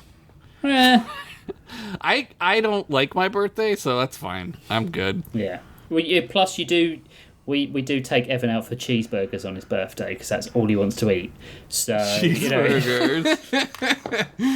That's I, just like called Wednesday here Yeah, in America. True. Yeah. We do love them burgers. That, as far as I know, for now, is the end of the Acolytes of the Third Birth. And I can't wait to write a story that's unrelated. I really want, since I've been watching a lot of Yellow Jackets, I really want Christina Ricci to play Myrtle in the movie. Myrtle's like 18 or 19 years old. Have you seen Christina Ricci? Yeah, she's still ageless. She's Yeah. gorgeous. Yeah. I feel She's ageless, like man. she should be playing a character with more gravitas. Did you see that picture? You should of watch her, Yellow Jackets. Did you see that picture of her dressed as Morticia? Oh no! A while ago. I need to look that up right now. I mean, Yeah, I gotta. She This is looks for Great. She should be No, playing yeah. Morticia Adams. That's who she should be playing now. Yeah, she. Yeah. Damn. Yeah, she looks great, right? Goddamn, yeah. What the fucking shit? Yep. I've had a crush on her since I was a child. Yep. Yeah, Yep. me too. Same. She did some things to me as Wednesday Addams when I Yep. was a Yeah, kid. I was like younger than Wednesday Addams, and I was like, oh, I like girls. It turns out. All right. Yeah. Yeah, she was like, I think in real life she's 2 years older than I am. I don't know. She's a little older than I am, I mean, but that doesn't yeah. matter. Josh is willing to look past that, Christine. I know you're a fan. yeah, I know you're listening. I know you're a big fan. Don't let that put you off of asking him out. Yeah, you know what they say about younger men? We have a lot of boners. Boner still works. Totally still works. Totally real, giant functional boner. Yeah. I also like that Myrtle saved the day. Yeah, Myrtle had Smelly to. versus the world. Yeah, I love Myrtle Smelly. she's the best. I just picture her as like an adult version of the little girl from the Mighty Bee. Like I even picture her wearing like in my head she's wearing like the fucking Cub Scout uniform. Yeah, the outfit. She will always be Irma to me from Turtles. Yeah, Always. She's It's like a young Irma. Irma mixed with like Beavis Yeah. a little bit. I see that. Oh, man. Like new Beavis. Like if you watch the new Beavis and Butthead, which they're amazing. Like Yeah, it's I a way saw better one. show than it ever was. yeah. I Like need to check that out. it's so fucking funny now. Like it's actually like really funny. Yeah. I had no hope for it, but it's really Yeah, no, it's really good. It's as always. You could picture any of my characters looking any way you want. That's fine. I would say Richard Kind for Pavlov, He's old, man. Irma for Cartoon character to Myrtle. play Yeah, Myrtle yeah. makes perfect sense. And who would I get to play Kayla? I do have someone in mind Zazzy Beats. in my head for Kayla. Let me. Maybe Viola Yeah, Davis. Beats. I Simone Missick, who plays Misty Knight on Luke Cage, Oh, that's a great pick. is who I have in my head for. Yeah. I said Viola Davis, but because she's such a badass. Yeah. Oh yeah, I can see that. Oh yeah, she's in a ton of stuff. Yeah. But Man. yeah, that's my casting, and that's whatever corpse can play Rio. Wow. The Weekend at Bernie's guy for Rio. I always picture the guy from Man from Nowhere, which is a great action movie. If you've ever seen it, it's Korean. The Man from Nowhere cast, the main guy. Yeah, man. Oh yeah, that would work. Yeah, he's like real pretty. Yeah, I always pictured Rio being a real like pretty guy. Yeah. It's a shame. Oh what yeah, happens to that Jamie's guy.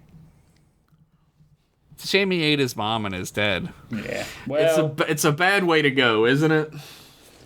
someone right. messaged me during the week and was like, "I've got a theory about Jeff's story, and I'm not going to say it on here. I'm going to wait until we go to a break." Yeah. Oh, I'm Because- interested. Yeah. And I was when he said it. It's a he. Just a spoiler. Oh when god, he said you it, ruined I I know was- who it is. when he said it, I was like, "Oh my god, that's such a great idea." But I didn't want to say it. Maybe on I'll air, steal just it. in case. Yeah, maybe. Well, now we know it wasn't Christina Ricci, so that narrows it down. I need to find yeah. a way to make a character Christina Ricci can play in my You story. already did. It's fucking Myrtle, dude. I'm telling you, She man. can play You Myrtle if gotta she watch- wants. She can play anybody if she wants, honestly. I'm fine with it. She can play Yeah. my wife in Play real life. Pavlov. That would be hilarious. If she played Pavlov. You Yeah. know who could play Pavlov Flinch really well is... I'm just, like, Googling up a storm here. Did you guys see Poker Face? Like, the first episode of it that's free? No. Natasha I only know the Lyonne song. is basically playing Columbo in it. Right. She's Girl Lumbo. Yeah, And- she's got. Can she see the future? No, she can just tell when people are lying. Oh yeah. But yeah, Natasha Lyonne could play Pavlov Flinch. She totally could. Yeah. She's got that natural slob vibe about her, hasn't she? In the nicest way possible. Slummy. Yeah, she's like slummy. Really, like if I was casting this show right, I would just cast myself as Pavlov Flinch. Like Larry David. Although You're that like the doesn't make Larry any David. sense because Pavlov Flinch is like short and like looks like fucking the guy from The Office and Richard Kind put together. And you'd have to use actual chewing tobacco instead of Big League Chew because you're addicted to Big League Chew, and we had to go through like rehab with you. Do you know crazy. Do you know who'd make a good Adam Frankenstein? Ron Perlman. Oh yeah, Yeah. absolutely.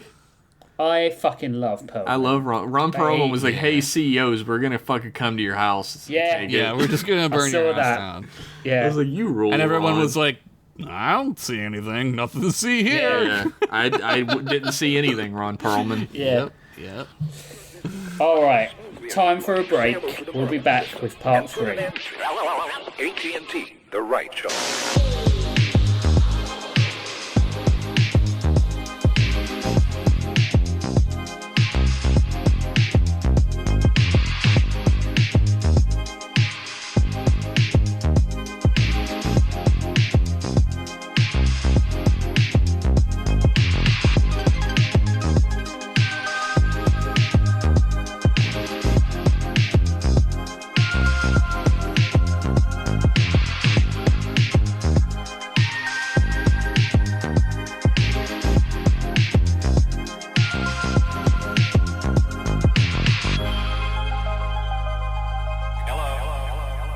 And here we are, the last part. Let's hope I don't fuck it up. You said last week that this is like an epilogue. Yeah, it is. It is. It's still 14 pages, but, you know. Jesus, Fuck, epilogues are not what for- the fuck? There's a lot left to do. How many What the how many actual fucking Harry fuck? Potter kids do your characters have? Does Malfoy have to look at Harry and be like, oh, They've all got really bad makeup on. And they're still kids. yeah, the clearly episode- 19-year-old kids. The episode is called Goodbye Yellow Brick Transdimensional Road. Nice. I thought you were going to go with the Yellow Brick Chode. I did too, actually. Lionel sat on the grassy bank, watching the recruits being trained by Fincher and Ondar. Grissom's twin childhood friends were excellent teachers who taught through action, not words. The muted pair imparting their survival tactics wisdom to a squad of about 20. The twins looked much more at peace since they had met and fought on Pisneyland. Now, remember that place? I remember Disneyland.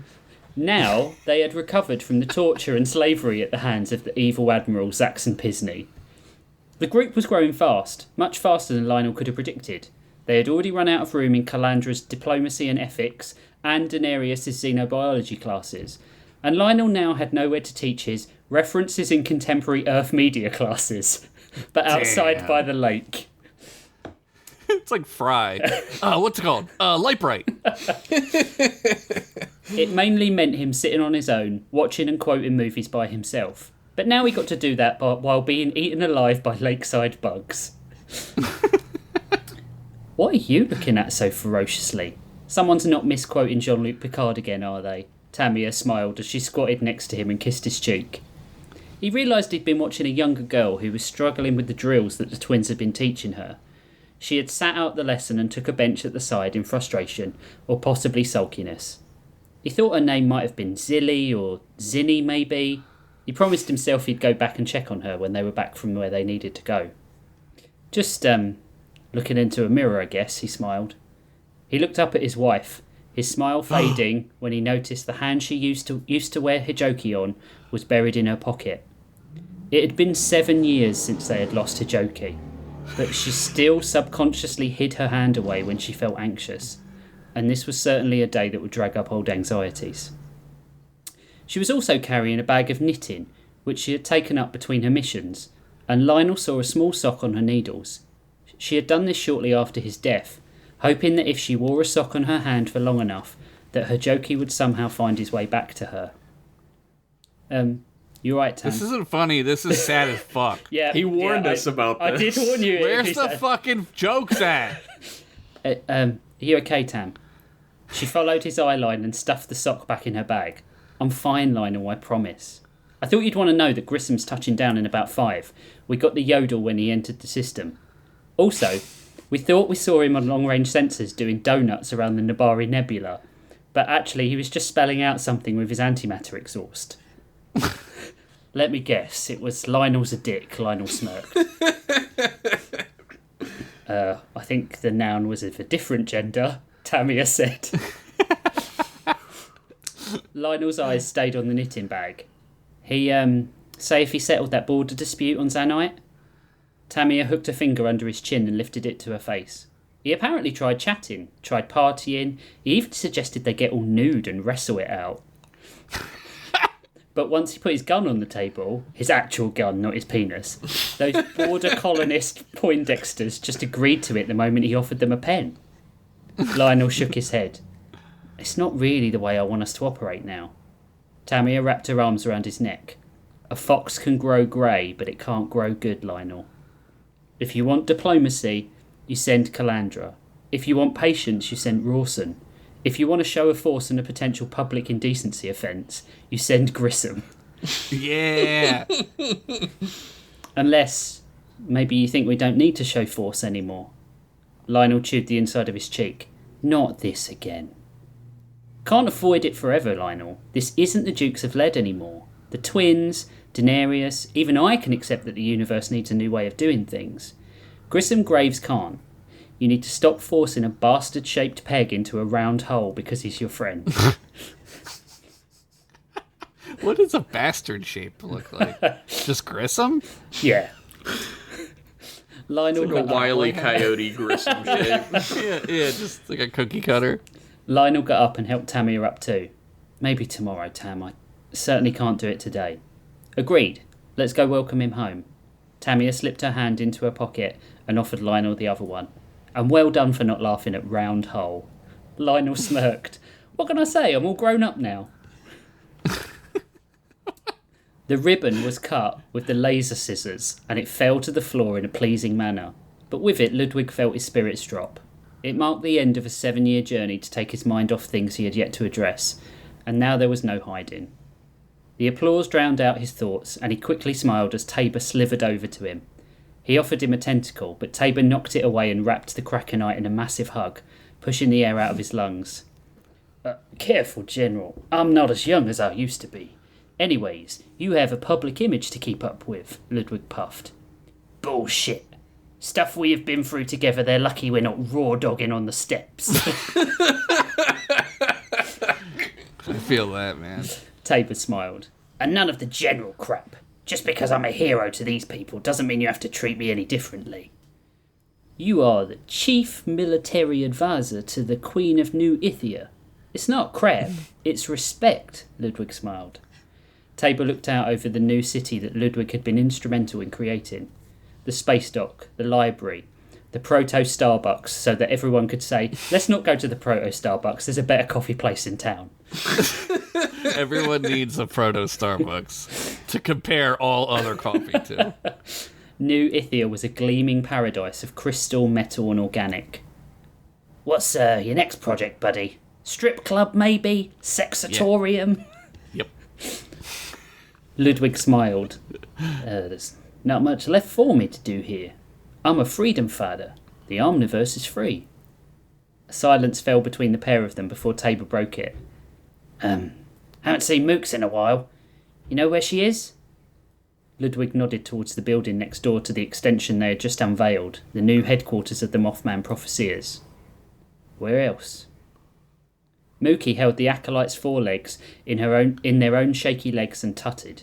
The hair on the legs was singed and smelled awful, and Mookie looked up through their big spectacles at the young initiate and smiled. What am I going to do with you, Fonda? You know the braziers are not for touching, but for seeing the way to the databanks. They're moths!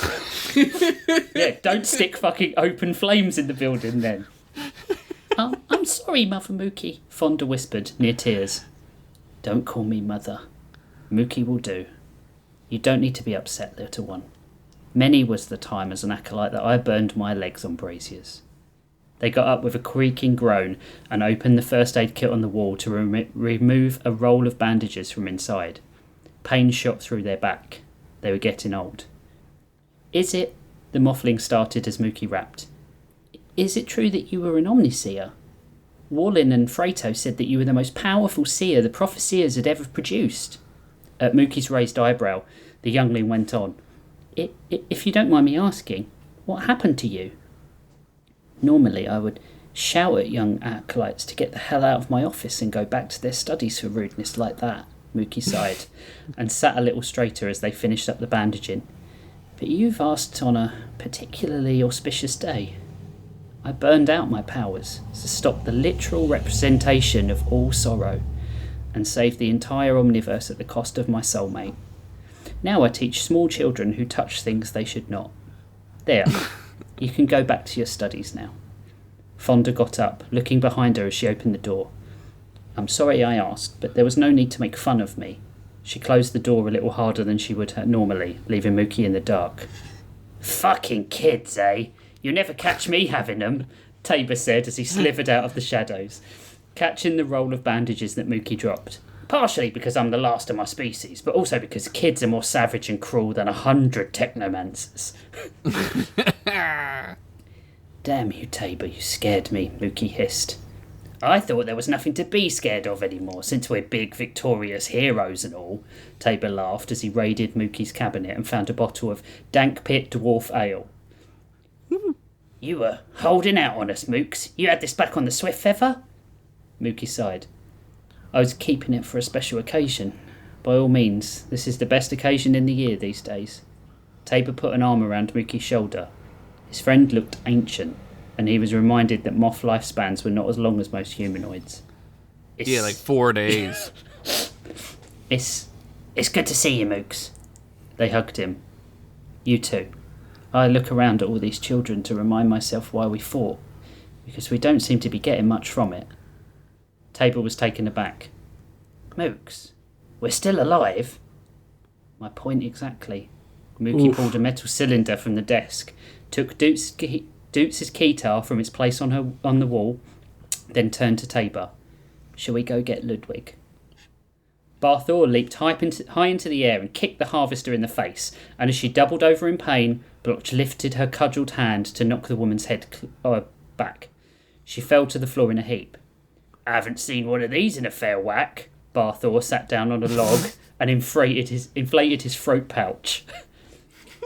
Love that guy. Nigh on 2 years now, I think. Nice to have harvesters instead of mythological beasts for a bit. Speak for yourself. I like hunting blood-sucking things with teeth and fangs.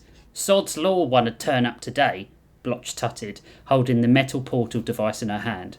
Bloody harvesters should have got the message by now. Barthor pulled his own metal cylinder from his pocket and clinked it to hers in a toast. Gotta do what needs to be done. It's just a day. You want to see your friends, don't you? Of course I do, Blotch sighed. Just brings it all back, you know. I'm scared of seeing that place again. Of feeling that pain. It's like I always say, lass. We need to take the times to remember the bleak bits. Barthor rose as the harvester stirred and brought his axe clean down into the back of this... That is so British. Holy shit. Back into the back of the murdering heap of metal and flesh, spraying blood and oil into the air. It can't always be this fun, you know. Heath sat cross-legged on the Ithian plains they had beaten the Technomancer on all those years ago. He woke to his internal alarm and stood. He had not moved for over 300 days, and the grass clung to his body as he pulled away from the ground. He had been doing important work. Now he was the literal embodiment of the two diametric governing forces of the Omniverse. It was his job and his alone to move critical energies from reality to reality in order to keep the heap death at bay. Oh, is that all? Just that small job. Oh, it's like a janitor level pay for that. He's not unionised either, so it's less than that. Oh God, no scabs. It required intensely minute calculations that took over 99% of his runtime, the other approximate 1% being devoted to removing all traces of internet memes from existence. Oh, fuck, I love my hero. My hero. Jeez. He felt it was the lowest form of humour, and even a previously emotionless robot could see that it was just recycling. It do be like that. They don't think it'd be like that, but it do. But this day, he could afford himself a break. He felt the dude's energies in him praise himself for self-care, and the technomancer berate him for stepping away from his job to enjoy himself. He wondered if all humanoids felt like this constant cycle of contradictory dichotomy that almost seemed to paralyse all reason and decision-making. Yes, Yep. Heath, the answer is yes. We're all fucking idiots. Yep. Life sucks.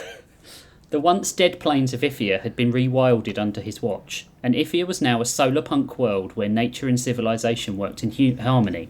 Fuck yeah. He had re-risen the dead of this world using the native ambient energies of the planet, and by their acts, they had fed the energy of old Ithia. It was neat. It was effective. It was a Final Fantasy VII rip-off. But it made him happy to create new life and tend to it like a garden. He was well aware that this made him what some organics might refer to him as a god of sorts, but he would not let that thought have any credence. He was simply doing what needed to be done. You get used to it, Heath. He turned to the memorial, which had become overgrown with wildlife in the last year. With a turn of his hand, he absorbed the life energy of the plants and insects around the monoliths of rock and redirected it elsewhere.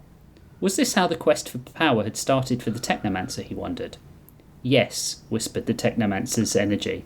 No, stated the Dute's energy. Malcolm, the imaginary dog he had begun seeing, swiftly put his hand up. He also had an opinion, but Heath tended to ignore Malcolm, considering he was a clear and obvious sign of psychosis. Ignore your psychosis. You heard it here first. It'll probably go away. Or become a tumour.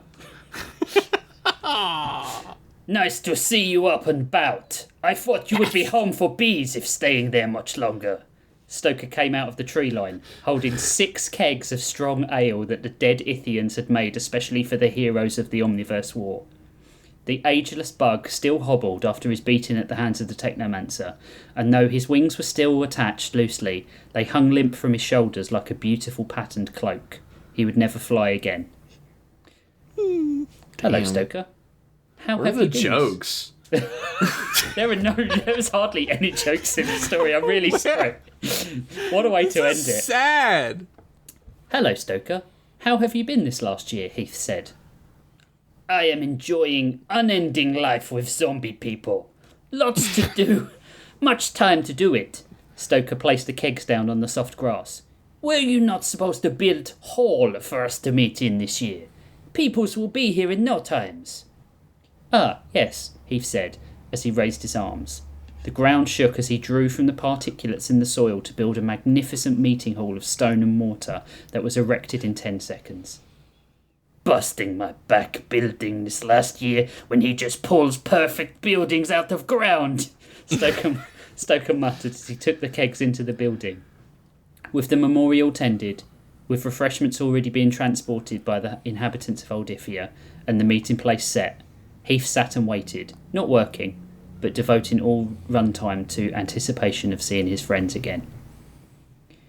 Come here, you piece of crap. Grissom wrapped Lionel in a bear hug, lifting him off the floor and damn near snapping every rib.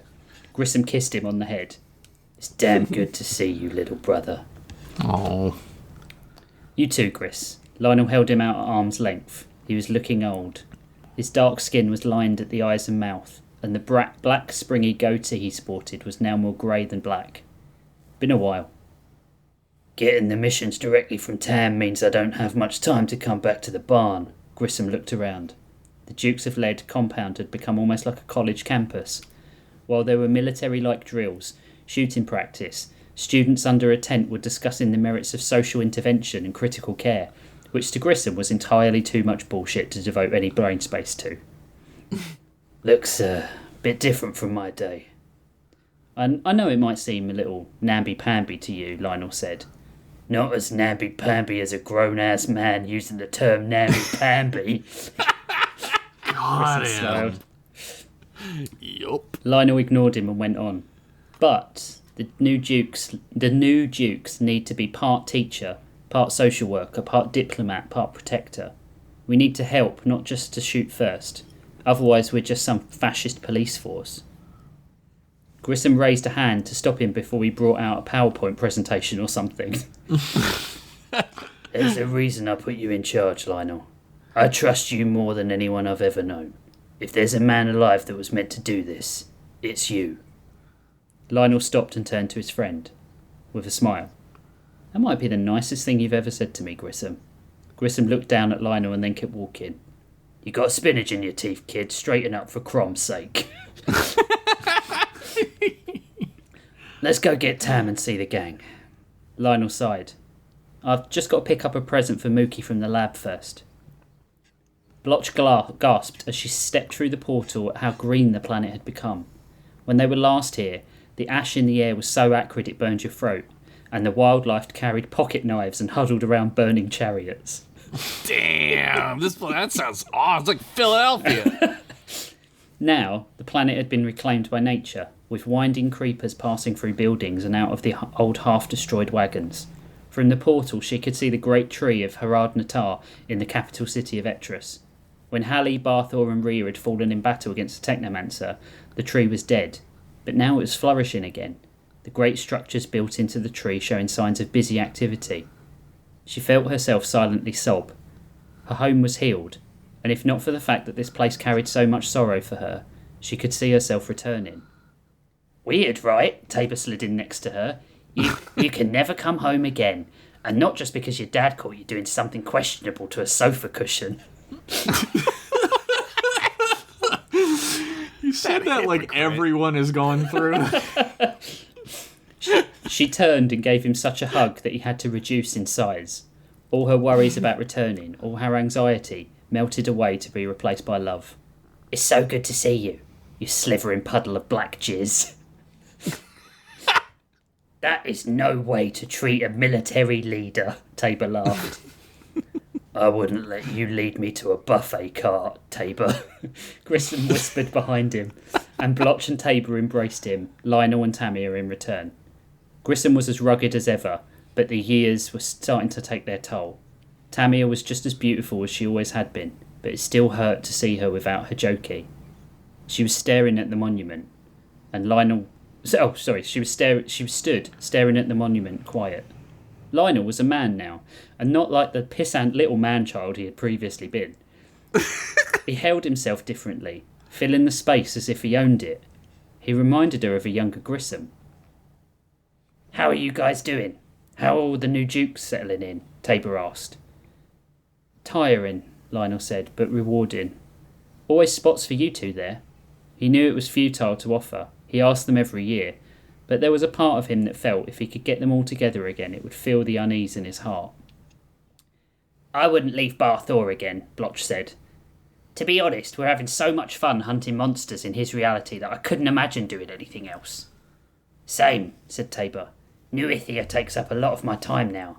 The general title is just for show. I'm mainly sorting out quarrels and putting things straight.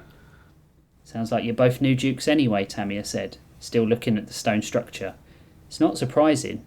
We all knew what was sacrificed to get us here. None of us want to lose it now it's here. It's too important for us not to spend the rest of our lives helping others. They all stopped and stared at her, wondering if she was truly okay.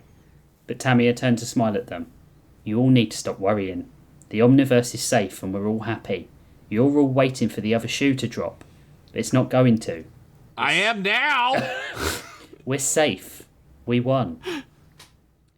Couldn't have said it any better myself, Tamia, Ludwig said from the open door of the lodge, Mookie and Heath behind him. Stoker sprawled out of the lodge, beer in hand, and scuttered over directly into the nearby tree line to be alone. Lionel gasped. Mookie looked so old, their fur now more white than brown. Though their frame was still live and thin from the transformation, Mookie walked with a hunch and held Heath's arm as they walked. Lionel almost sprinted to them, kneeling down and wrapping his arms around Mookie. You put some meat on those bones, Mookie whispered. It suits you. You look, he began. Old? As cool as you always did, Lionel finished, squeezing them tighter. He leant in to whisper to Mookie's ear. You saw all these futures, and now we're living in one. Doesn't quite feel real, does it? I knew you'd understand, Mookie said. Heath! Grissom nodded. Heath nodded in return. Mr. Graves, before you ask, there have been no murderous urges or technomancer appearances. He is at peace inside me. How can you be the same person? Blotch asked. If you have all those doots and technomancers inside. I suppose it is much akin to all the voices you humanoids seem to have inside yourselves, telling you to be good, or take a risk, or hold the line. It takes a lot of control, but I feel much more balanced, much more real. So long as you aren't feeling the urge to really skin us, then I'm happy for you, buddy. Tabor patted him on the back. Still doesn't feel right, does it? Tamia stood in front of the memorial, a sculpture of a stone watch, a keytar and a sock, springing from a central stone plinth. Us being here... I want that. Us being here and not them. There was a small part of me that felt we could all make it through, regardless of the danger we were in. As if we had some sort of plot armour or something. Little did they know. Yeah. The Lord's cruel, I suppose. Ludwig rented a tentacle against his chin. I miss him, Tam. Me too. They were such a big part of my life, even for a short time. Hijoki wasn't the only family I lost fighting the Technomancer. Ellie and Doots are always there, shining points in my mind. Tamia ran her hand over the bag of knitting. Miss you guys as well, Ludwig said sadly. Tamia knelt down to her friend, who was straightening his waistcoat. You can come back and live with us. You're always welcome. Ludwig smiled. I guess I wonder if they knew we were going to win. I hope they didn't die worrying about us. You said there was a part of you that thought we'd all make it. I know my father felt the same. They all knew. Grissom, Blotch and Tabor stood next to them in silence. None of the three were good at this performance of mourning. Grissom would much rather go out and get a drink or find a willing bed partner after someone had died. To remind himself, right here. to remind himself he was still alive, not because he was aroused by the dead. A good distinction to make. He felt the need save. to make that. He needed to feel something other than sad. They had all experienced much too much of that. What's up with Stoker? Blotch said, looking over her shoulder at the moth. He was leaning next to a tree, his back against the trunk, and had drawn his knees up to rest his head on them. Maybe he feels conflicted or something, Tabor offered. Doesn't want to bring us down. But what made us special when his family lost? Must be tough. Lionel stood with Mookie and Heath, not really knowing what to say other than he had missed his friends. These yearly meetups were getting more difficult each time.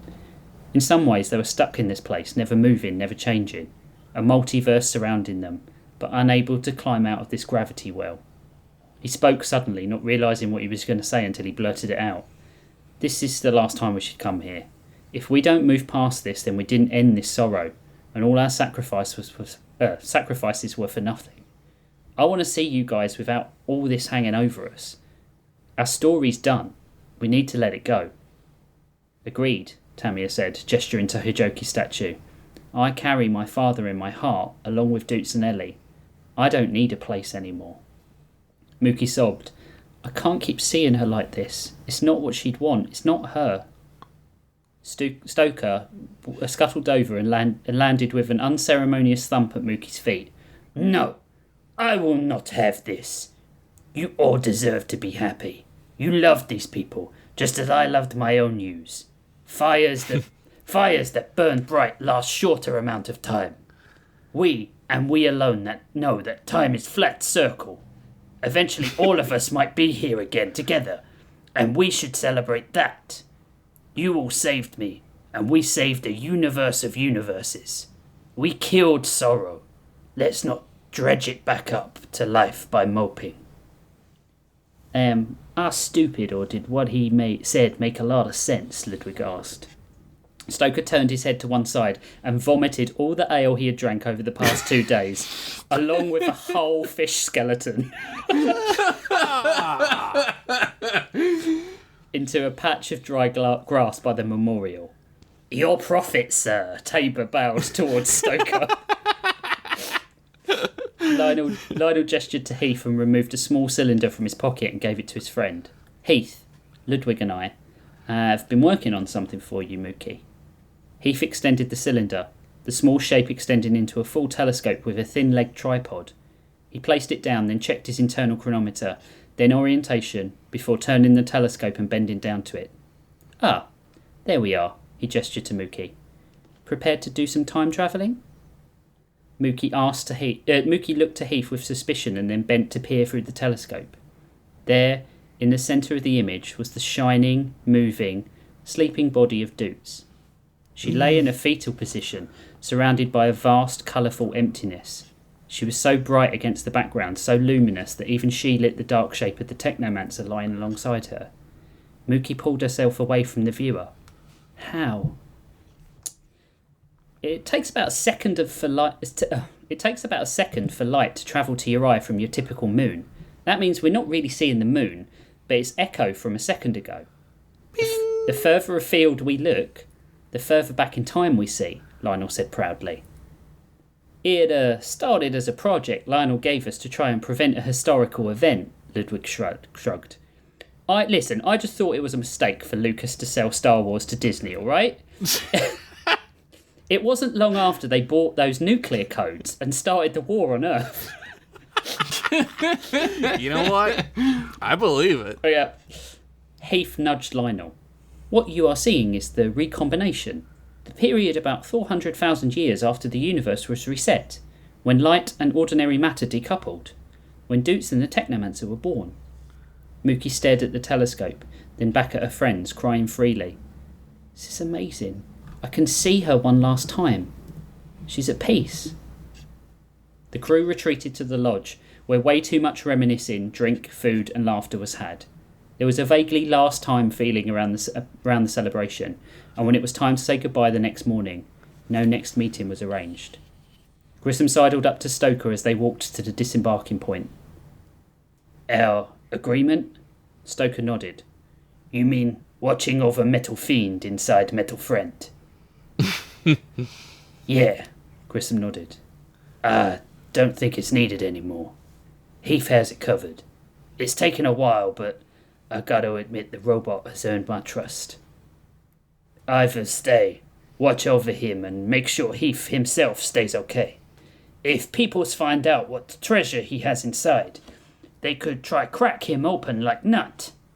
If they try, I crack their nuts. The two shared a fist bump. They arrived at the plains and turned to Heath, who simply asked, Who would like to disembark first? I wanted you all to know together I'm going back home, Ludwig said, not making eye contact. There are many Krakenites who may need help freeing themselves from the slavery our technomancer put in place. Tamia, feeling a sting of guilt at her father's actions, stepped forward. The Dukes will help you with that. I got a candidate in mind who might need the chance to demonstrate a bit of violence. Lionel smiled. Gris, that sound good? He turned to Ludwig like a kid on Christmas morning. Likely to be murder and dismemberment or headbutting opportunities. Steep curve. At Ludwig's nod, he gave a thumbs up. Spin her up, Heath. I got fuckos to kill. Fuckos. Still can't convince you to come home.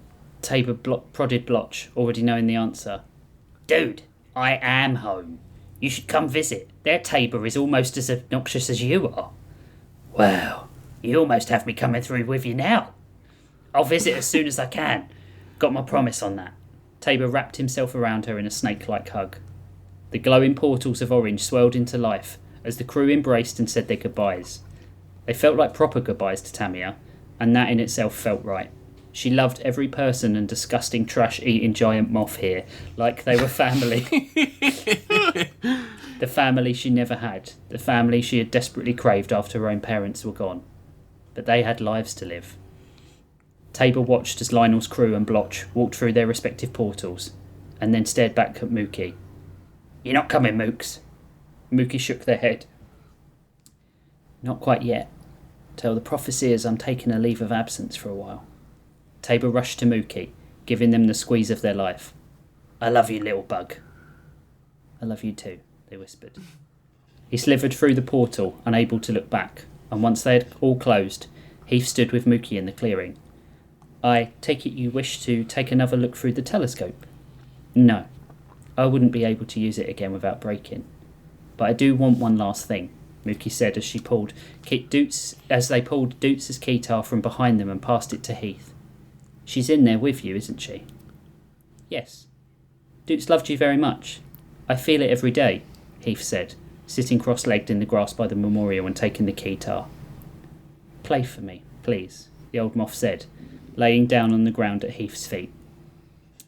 Heath began to pluck at the keytar, seemingly discordant notes that at once harmonised. It was a tune Heath did not know until he recognised that the tune was something Doots often played for Mookie when they would share nights together. It was soft and firm, melodious and stark, everything that the best relationships are and were. Mookie closed their eyes and reached out with their senses in a way they hadn't dared in years, using what was left of powers they had burned away. Mookie felt nothing. A long tunnel of dark with her at one end, alone and empty. And then a light appeared, soft and comforting. A golden hand probed out of that light towards Mookie. How? Mookie said. Who the hell said the cycle we destroyed was the only one, the voice said. I need a partner for the next adventure. Are you game? Yes, Mookie said and took the hand. He finished playing, flooded by emotions he had never felt before. I am sorry, Mookie. What did you say? He reached down to Mookie, but his friend wasn't breathing, wasn't moving. Mookie? Mookie, omniseer of the Mothman prophecies, was still. A wide smile plastered across their face. Sorry, that was an inopportune moment to cough. How dare you make me feel my own feelings?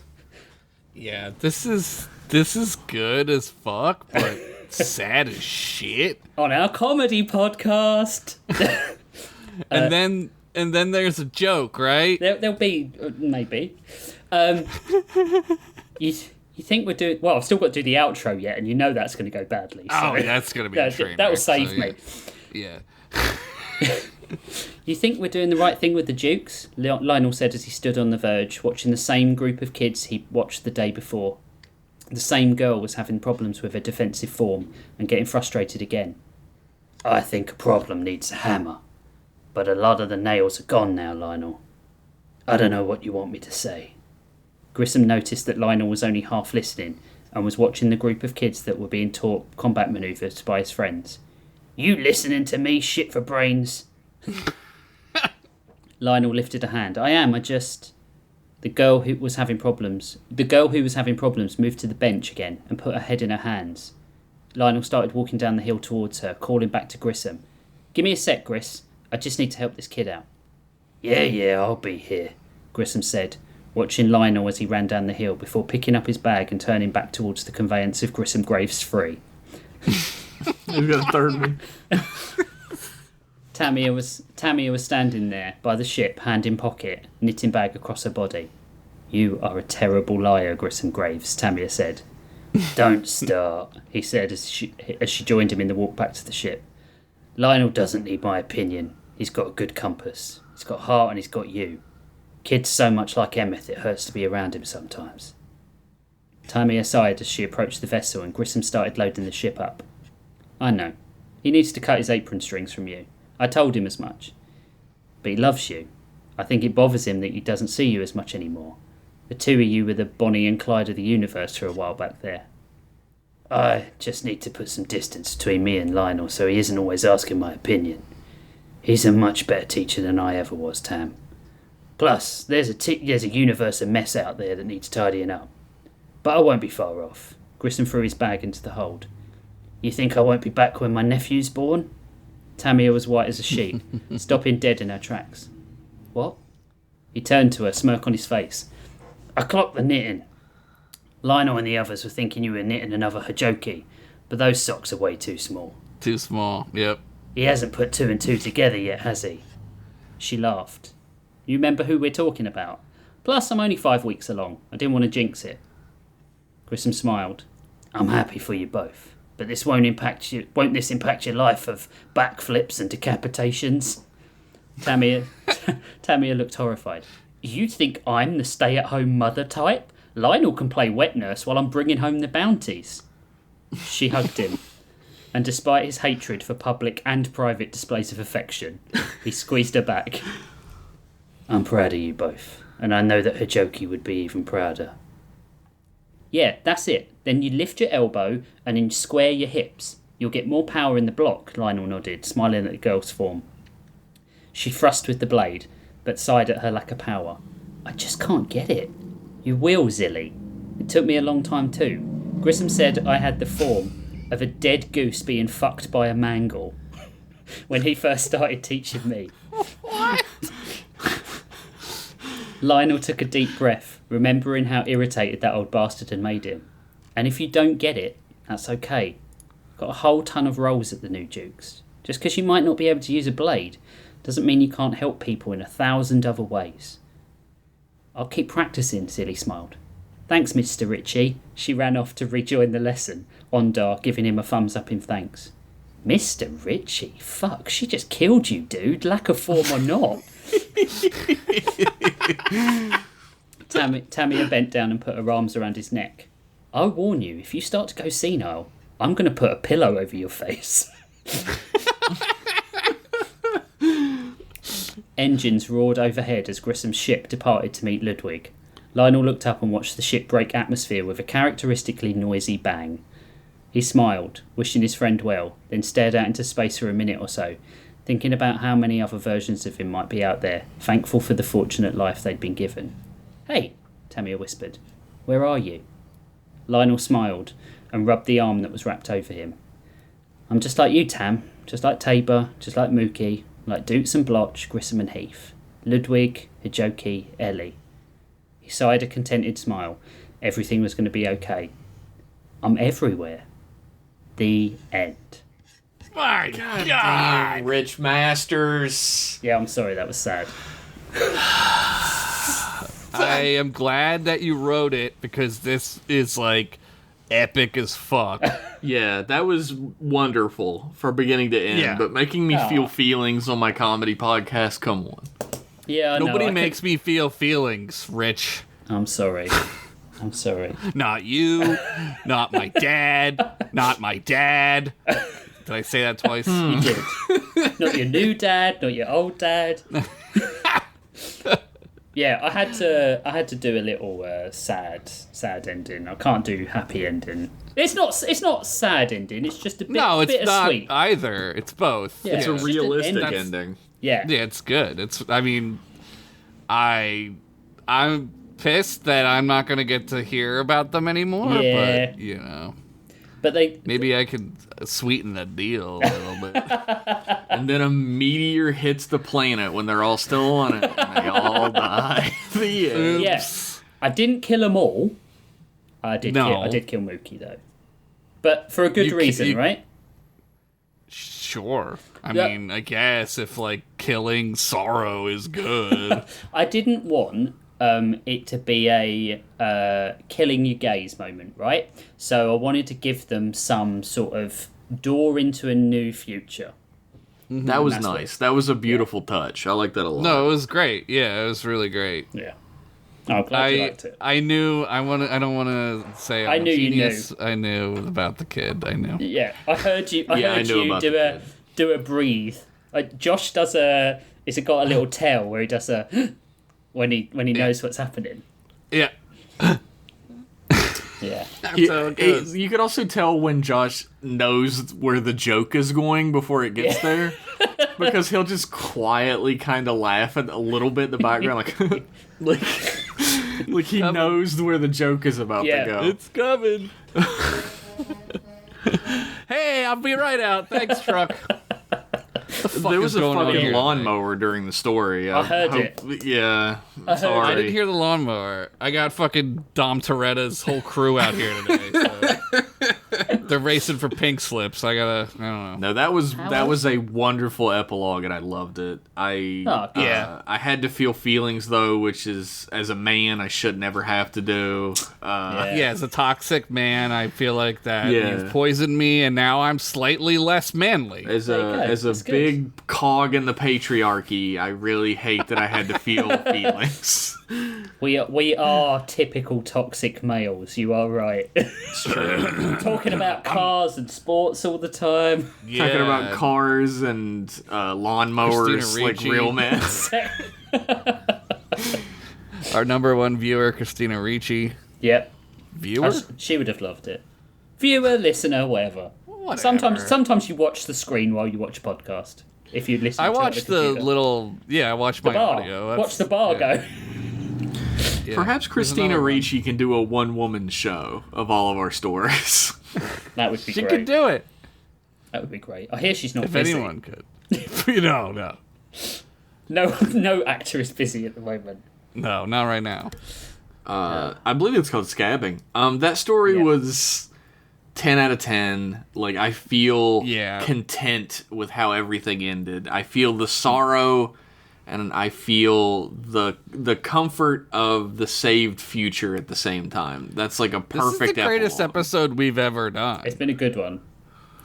Jeff, I was there. Josh, your story fucking rolled. It got me hyped for the next season. Yeah. Oh my god, I don't know. I mean, I don't know what the mean, fuck Rich is doing next season. yeah, I don't know.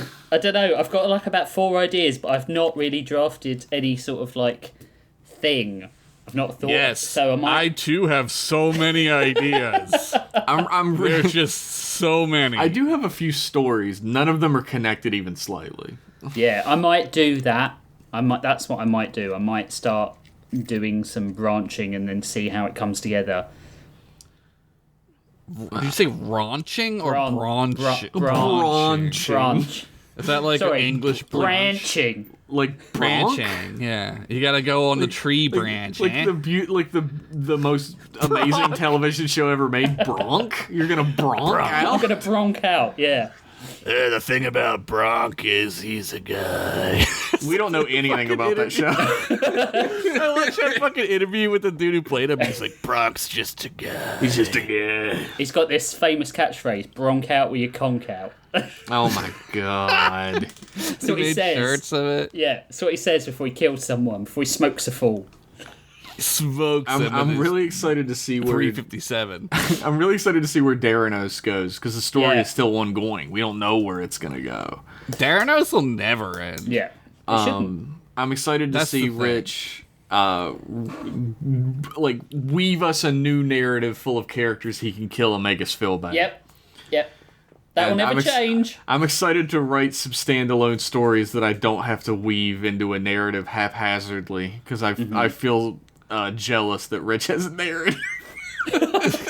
Well, I might not be able to pull one together next season. This was tough.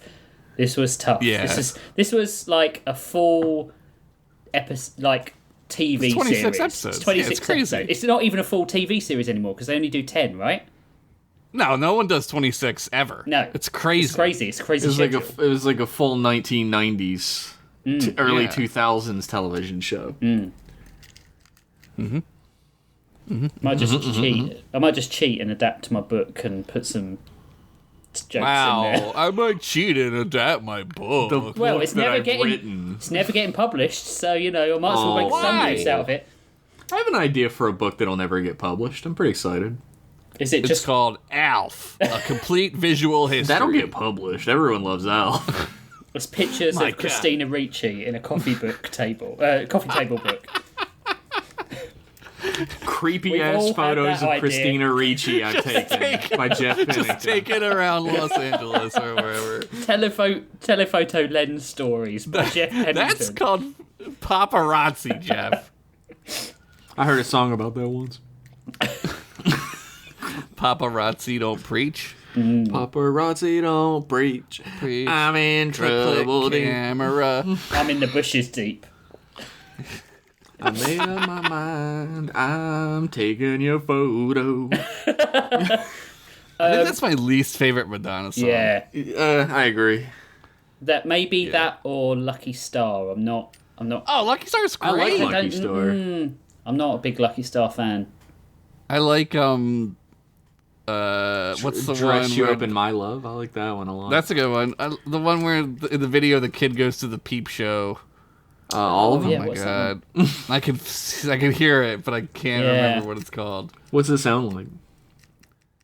Oh my god, You can't do that on command. It can't. Yeah, I know. That's a horrible question to ask it's like somebody. asking me to piss on command. I'm I pretty sure you like can the do that. the vacation song. That's the Go-Go's. No, when she's like, that's like I was just like no. Let me type in Madonna vacation holiday. Oh, holiday. Yeah, right. Yeah. The word for Yeah. vacation. Why didn't I? Yeah. It's your word for vacation. Yep. I know. Feel stupid now. This is When are you not. going on holiday? This is not I- podcast material. I am going on holiday in a couple of weeks to a place. I know, because it's August. Yeah. You guys all like abandon England. Yeah. You're like, get out. We're only going to go away for like 4 days or something into the country and go on some walks and stuff. Don't go into Sherwood Forest. The sheriff is there, and you guys He's pissed. are in for it. He's pissed. I don't know about you guys, but I'm glad we have a break next week. Yeah. Yeah, me Where we too. I'm are- glad to. I need. I feel like I reset. really pissed out all of my writing ability in this episode.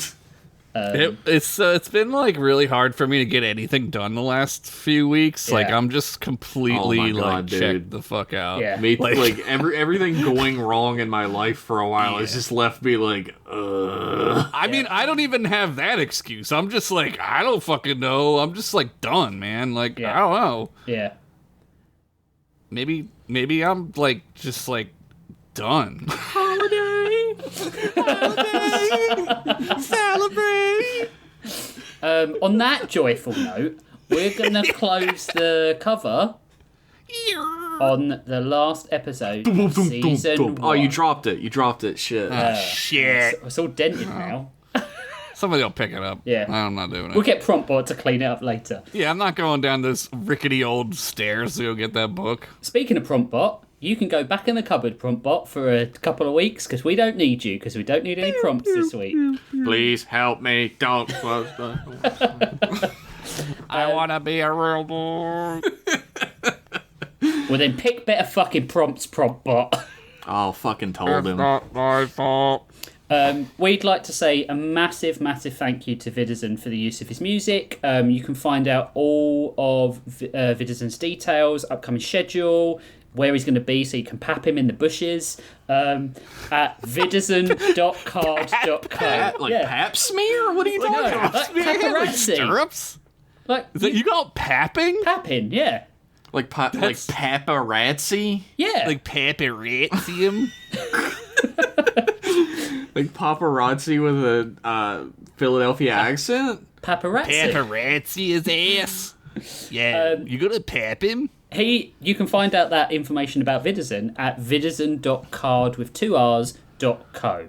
If you want wanna to find out, if you want to stalk me in real life, I'll be at a Vidazen show on August the 11th. So I'm jealous. Damn. Man. I want to spend some time with Greg. you should come I too, can't. Josh. I'm legally not allowed to be 50 feet from him. Oh my god. I papped him too It's hard. in back the York. day. Everyone wants to go to York. Oh, York, PA? Dude, I've been to York so many times. You know what's there? Nothing. Vidazen doing a show. Yeah. There's a college. Is he going to be at the college, or is it at I'm not sure. He's giving me the details later, but you should come. All right, I'll be there. Yay. He's lying to me right now. No, I'll go. Dude. If you want to find out, you, the listener, want to find out stuff I about thought you were talking to me Storylords. still. Sorry. No, I'm not talking to you guys. Then you can head over to storylords.card.co, card with 2 R's, and you can find out all about the show, all about us, see some sweet episode art, find out what the next episode is about sometimes, although you'll probably find out in the next 10 seconds. Next episode, we are doing a Q&A. So a season wrap-up where we're going to talk about the stories in now that they're complete, and we're going to answer questions that you have sent via email.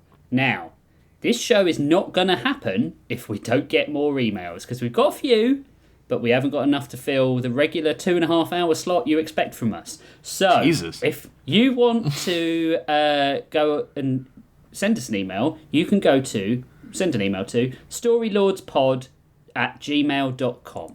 And if you're too dumb to retain that information, like me, then you can just head to our website that you already know about, storylords.card.co with 2 R's, and click contact.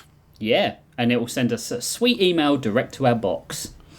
And Right into my your box. mum's Get us deep in box. my box. Yeah, up in my box. We've got a lot of good emails, but I'd like some more, please, so we can be selective about what we want to talk about on the Fucking show. Tiny Tim over here. Yeah. May I have some more, please? That's Oliver Twist, Same you fucking fucking guy, Luddite.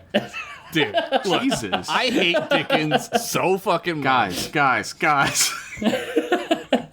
Fucking snow-eating, goddamn coal-breathing The motherfucker. podcast is falling apart. No, it's not. It's not. Somebody who owns 7 fucking chimneys. I know you appreciate all of his works. Yeah, but capitalism. I agree, all good. I love all good things. Dickens is a precautionary tale for people with money. yes. Orphans want more? He already had some. But I already lowered myself to give him some. So, His name is funny. a big thank you to all our listeners this season, especially our patrons. It is literally only because of your support that we can continue to do this. We put a fuck ton, that's a clinical measurement, of effort into this every week. And I'm I know we release on a fortnightly schedule, but every week we are writing, unless we do it on the last night sometimes. But we're still talking about the show. Who are you talking about? We still have to come up with the stories and everything. Yeah, exactly, and plan it. It's way more work than any other podcast I've been on. It's all the normal podcast work to get it to you and to keep everything updated. Plus, we write full-length fucking stories now. They're not even short stories anymore. I looked back. The size of a script used to be about 7 pages, and now it's 14. The average length I try to is keep 10. it at 8. Yeah, I try to keep it at 8, but I try to. You guys are. Yeah. You guys are fucking me with this. I try to You guys cut it are off. Really at 10. fucking me. I try to cut it off at 10. I fail every week to cut it off This at 10. Rich shows up to class with a fucking one of those like colored binders, like orange. It's all nice looking. His reports all. Oh yeah, like, I've got tabs and everything. Fucking God. Josh and I show up with a Sonic the Hedgehog Trapper Keeper Yeah. full of loose fucking paper. I gotta fucking like steal my like stepsister's Liz Frank Dolphin binder to like put it in. I don't even fucking know. I need that back. But yeah, we put a hell of a lot of effort in every week, and we could not do this without financial support, because it is almost like having a second part-time job. So it is only thanks to our patrons that we can continue to do this. So thank you very much. On that note, if you're listening to this and you are not currently a patron, then for the price of a cup of coffee a month, you could be helping us produce this show. So please consider it. So yeah, for the details of that, if you want to do your civic duty and suggest prompts to the Book of Blood next season, a brand new season, wiping the slate clean, new nicknames, new characters you could potentially be. Then you got to head over to patreon.com/storylords, and for as little as $5, that cup of coffee that I mentioned, a month, you can join our super cool Discord, read our stories, suggest prompts. For $10, you get access to the Redesign by Committee podcast, where we take an existing IP and just redesign it and do a better job than... that's really Everybody? Everybody on Earth. Yeah, but not. Yeah. We won't probably record that while the strike is on. That might seem a little on the nose. We might do something else. Well, they might like steal our ideas, which they've probably been doing anyway. Yeah. They kind of did it with Superman. They're kind of doing it, right? I saw that. He's gonna be like a good boy again. Yeah, but there's Guy Gardner's going to be in it. Hawk Girl's going to be in it. That's terrific. my problem That's right good. there. That's what we were saying. It's too much, I think, Wow. potentially. Yeah. I mean, I We'll wasn't see. saying any of We'll that. see. Maybe you We'll were. see. We'll see. So, yeah, you can get access to our extra podcast for $10. It's free if you're a $10 subscriber, where we redesign an existing IP. Could be a movie series, could be a TV series, could be a video game, could be a book. I don't know. We're not going to do Moby Dick. Redesigned by Committee Moby Dick. I don't know, that sounds fun. We do. And for $20, you get all that, the PDF of our upcoming book, and a creator credit in the book itself. So if you want any other info on the show, as we said before, you can head over to storylords.card.co. Another big thanks to everyone. This show has been a massive success, I'd say. And I think we all really enjoy doing it, all three of us. So, we just want to say thank you to you guys. And thank you to you both as well, Jeff and Josh. oh man, I'm going to open up my advent calendar here. I made it through one season, no firing. Yay! It's a brand new world for Josh Henderson. Oh, look, it's a little Lego guy. Let me put them together. Oh, he has a little sign. It says, "You're fired." Oh no! Damn it. My hubris You're again. not fired. You're not fired. Yes. Lords can't fire other lords without some That's sort right. of ritual combat or some sort of committee firing. Where Or we vote if on we it. feel like it. Or if we feel like it. That puts me at ease. No, thank you, Rich. Here's the thing people don't know about this show. Yeah. This was Rich's mind baby. He bore this baby into the world from his brain case. He came to did. us and was like, "Do you guys want to do this podcast Yeah. with me?" If it wasn't for him, this podcast would not exist. Yeah. You're Which, welcome, everyone. Yeah, this is so fun. As hard as it is to come up with stories, it's like, I don't know, it's like exercising, right? Like Yeah. it's good for you. It's for my it's brain. extremely creatively fulfilling in a way Yeah. that I wasn't prepared for when we started. I thought it was just going to be a goofy, fun thing, but it feels really good to write something every couple weeks. Yeah. Yeah.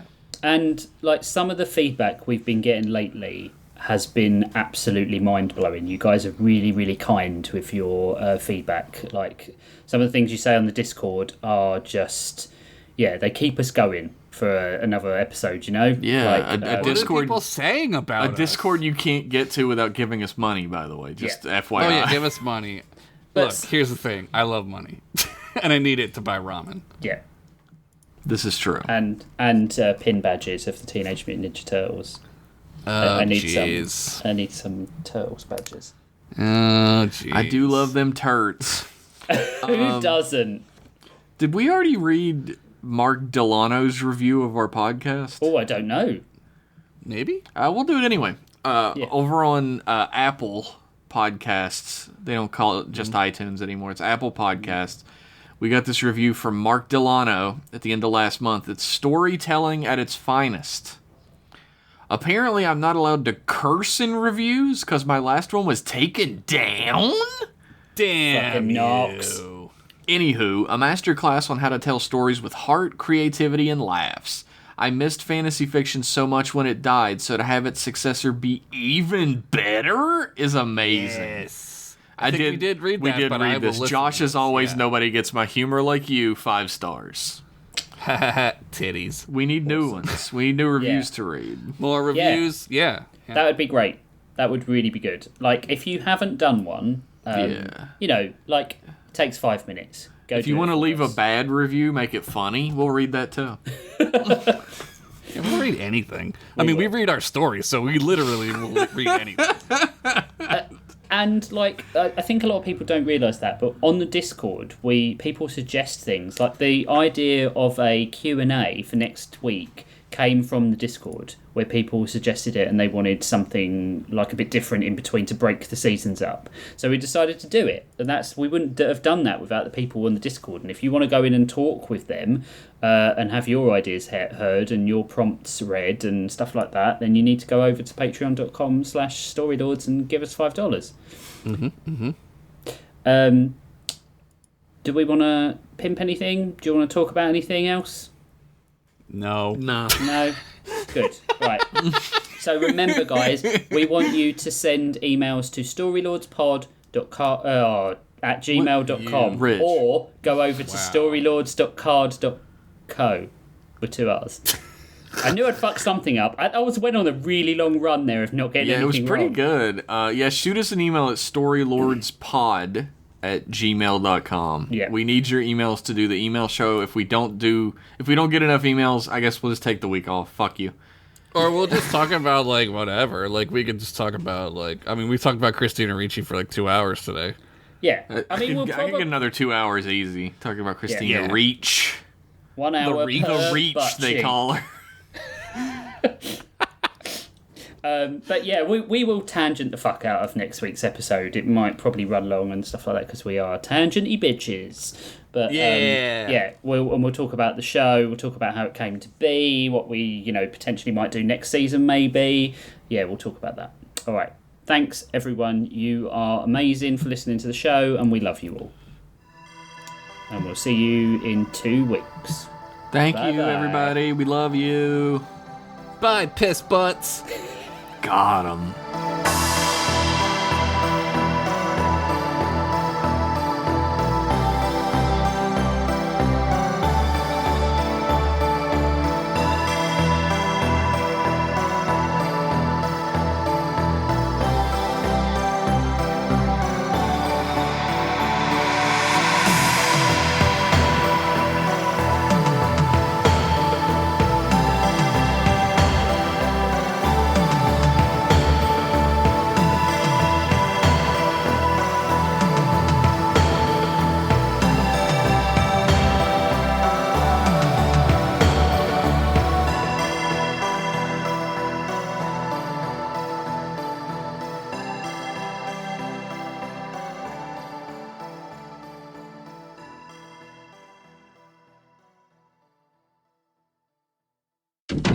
Goodbye.